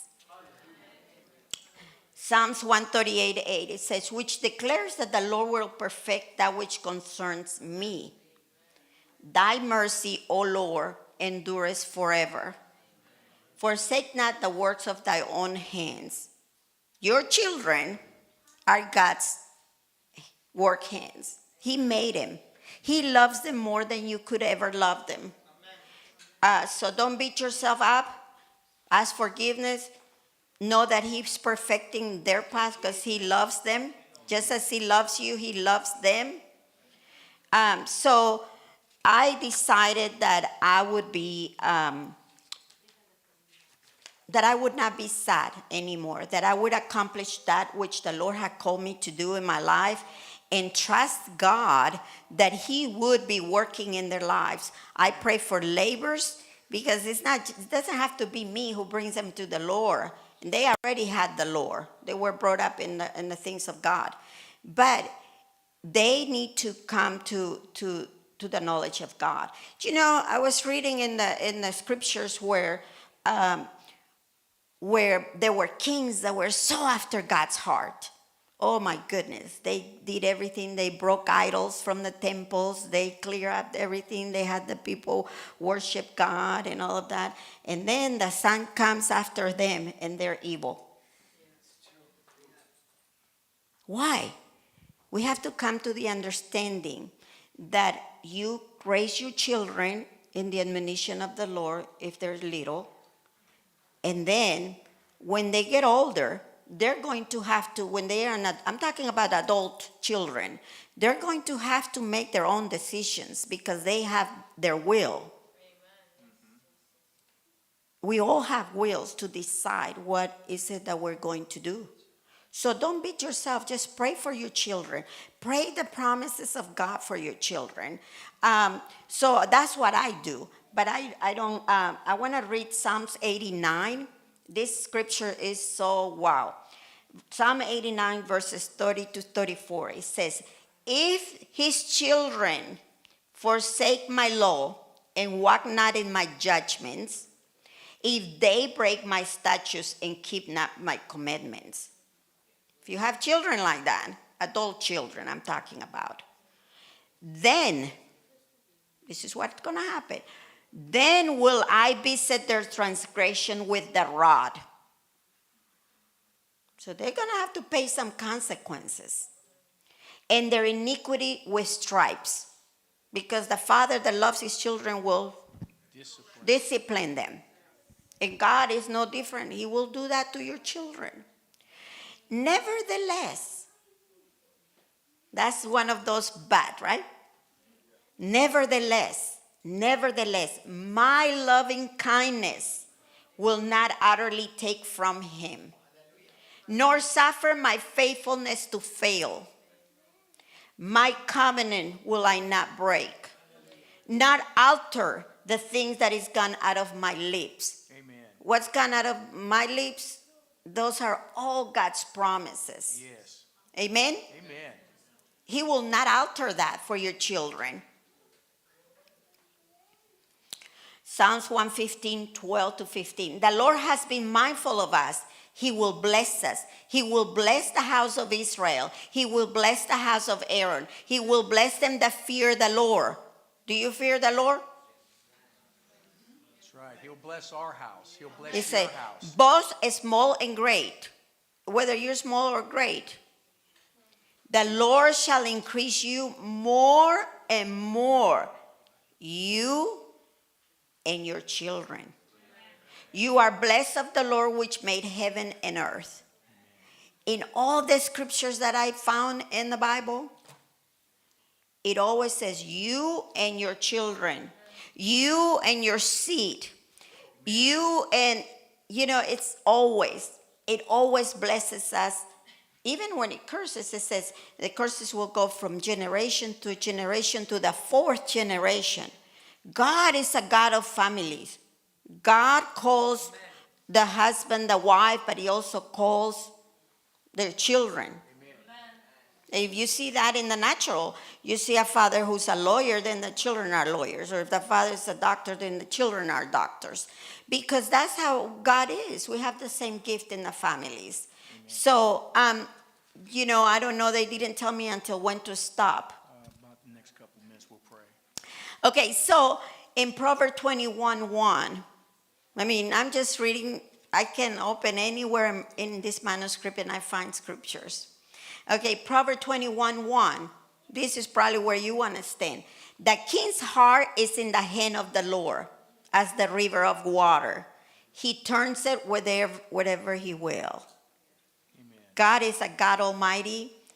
His children, your children, are in the palm of his hand. And he moves them as he will.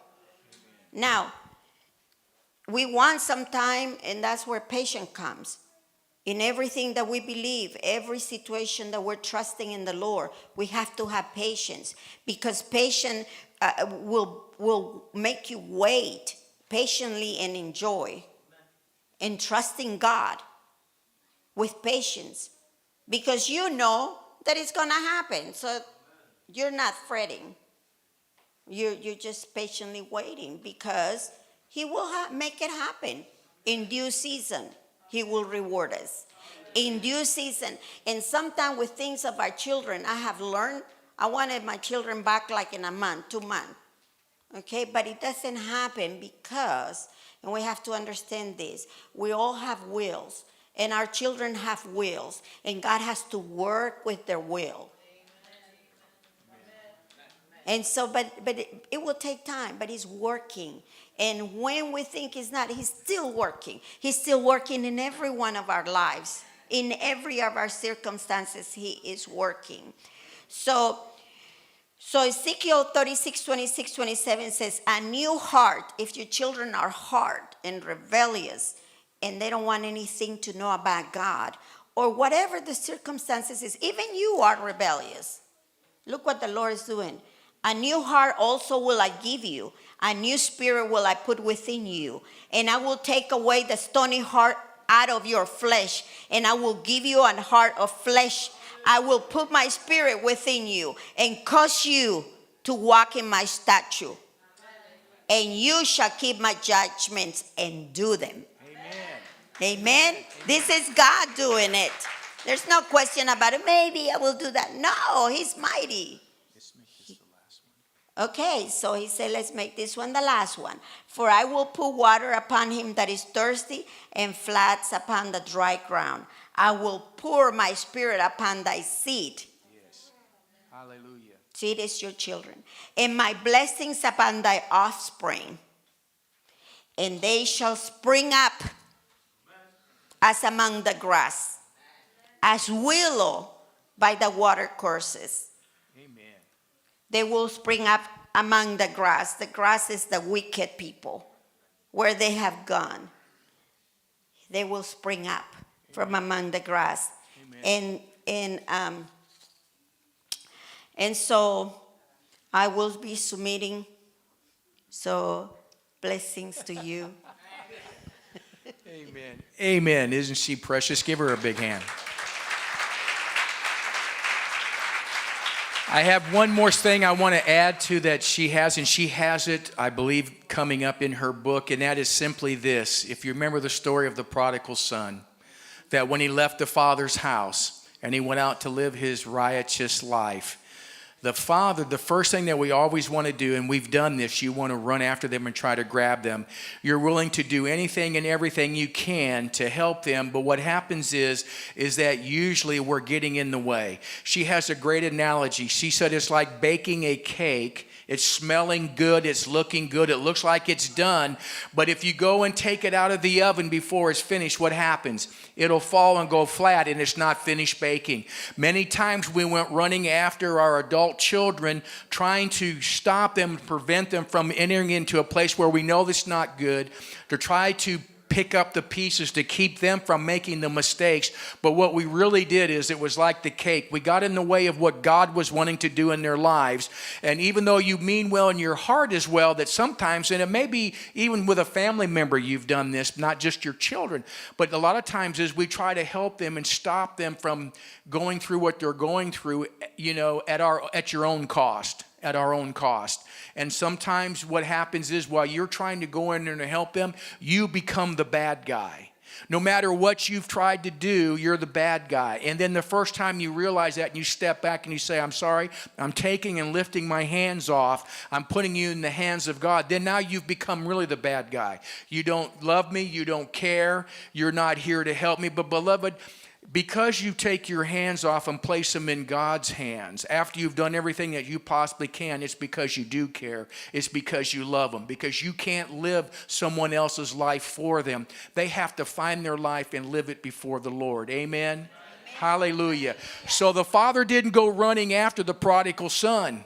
He looked out the window every day looking and waiting.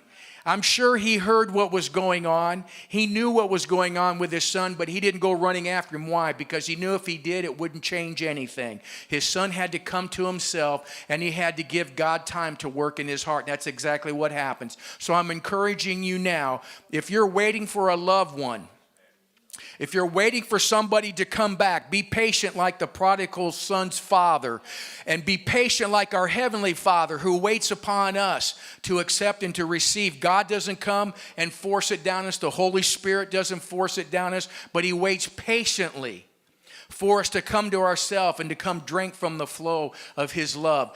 Beloved, be patient. God is working in their lives. He's working in their hearts. And as long as you lift them up in prayer and you stand in the gap for them, I promise you that you will see it, and God will continue to be faithful in his work in their lives. Amen. Hallelujah. Will you stand up? We're going to conclude here and turn it back over to Pastor Gordon. We would like to pray first. Yes, and for those of you who have heard this message out there watching us on Facebook or YouTube, we want to encourage you that this message was every bit as much for you as it was for the congregation here, and that God is faithful to you. And so we hope that as we ministered our word and encouraged you today, that you'll grab hold of it and that you will trust God with your loved ones and in your family, and trust that God loves them more than even you do. Amen. So you at home and everyone here, if you'll raise your hands, we're just going to pray a dedication unto the Lord and be in agreement with you. Father, we just thank you right now, Heavenly Father, that you love our loved ones even more than we do. You love our children even more than we do. You love our spouses even more than we do, Heavenly Father. And we call them back into the Father's house. We call from the east, the west, the north, and the south.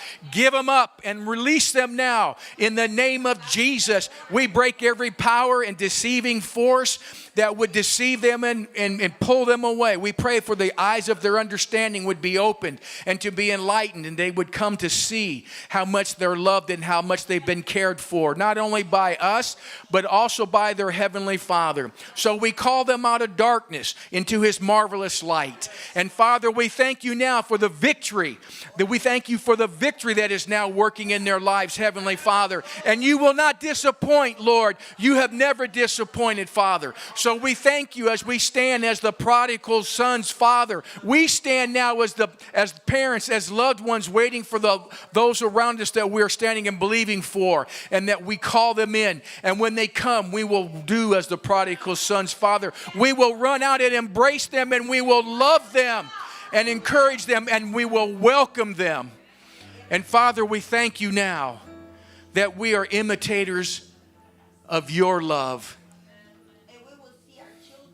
Serving God and doing mighty work for Him in Jesus' name. Amen. Amen. Thank you so much. God bless you. Hallelujah. Praise God. If anyone here, I don't know if every one of you is a Christian.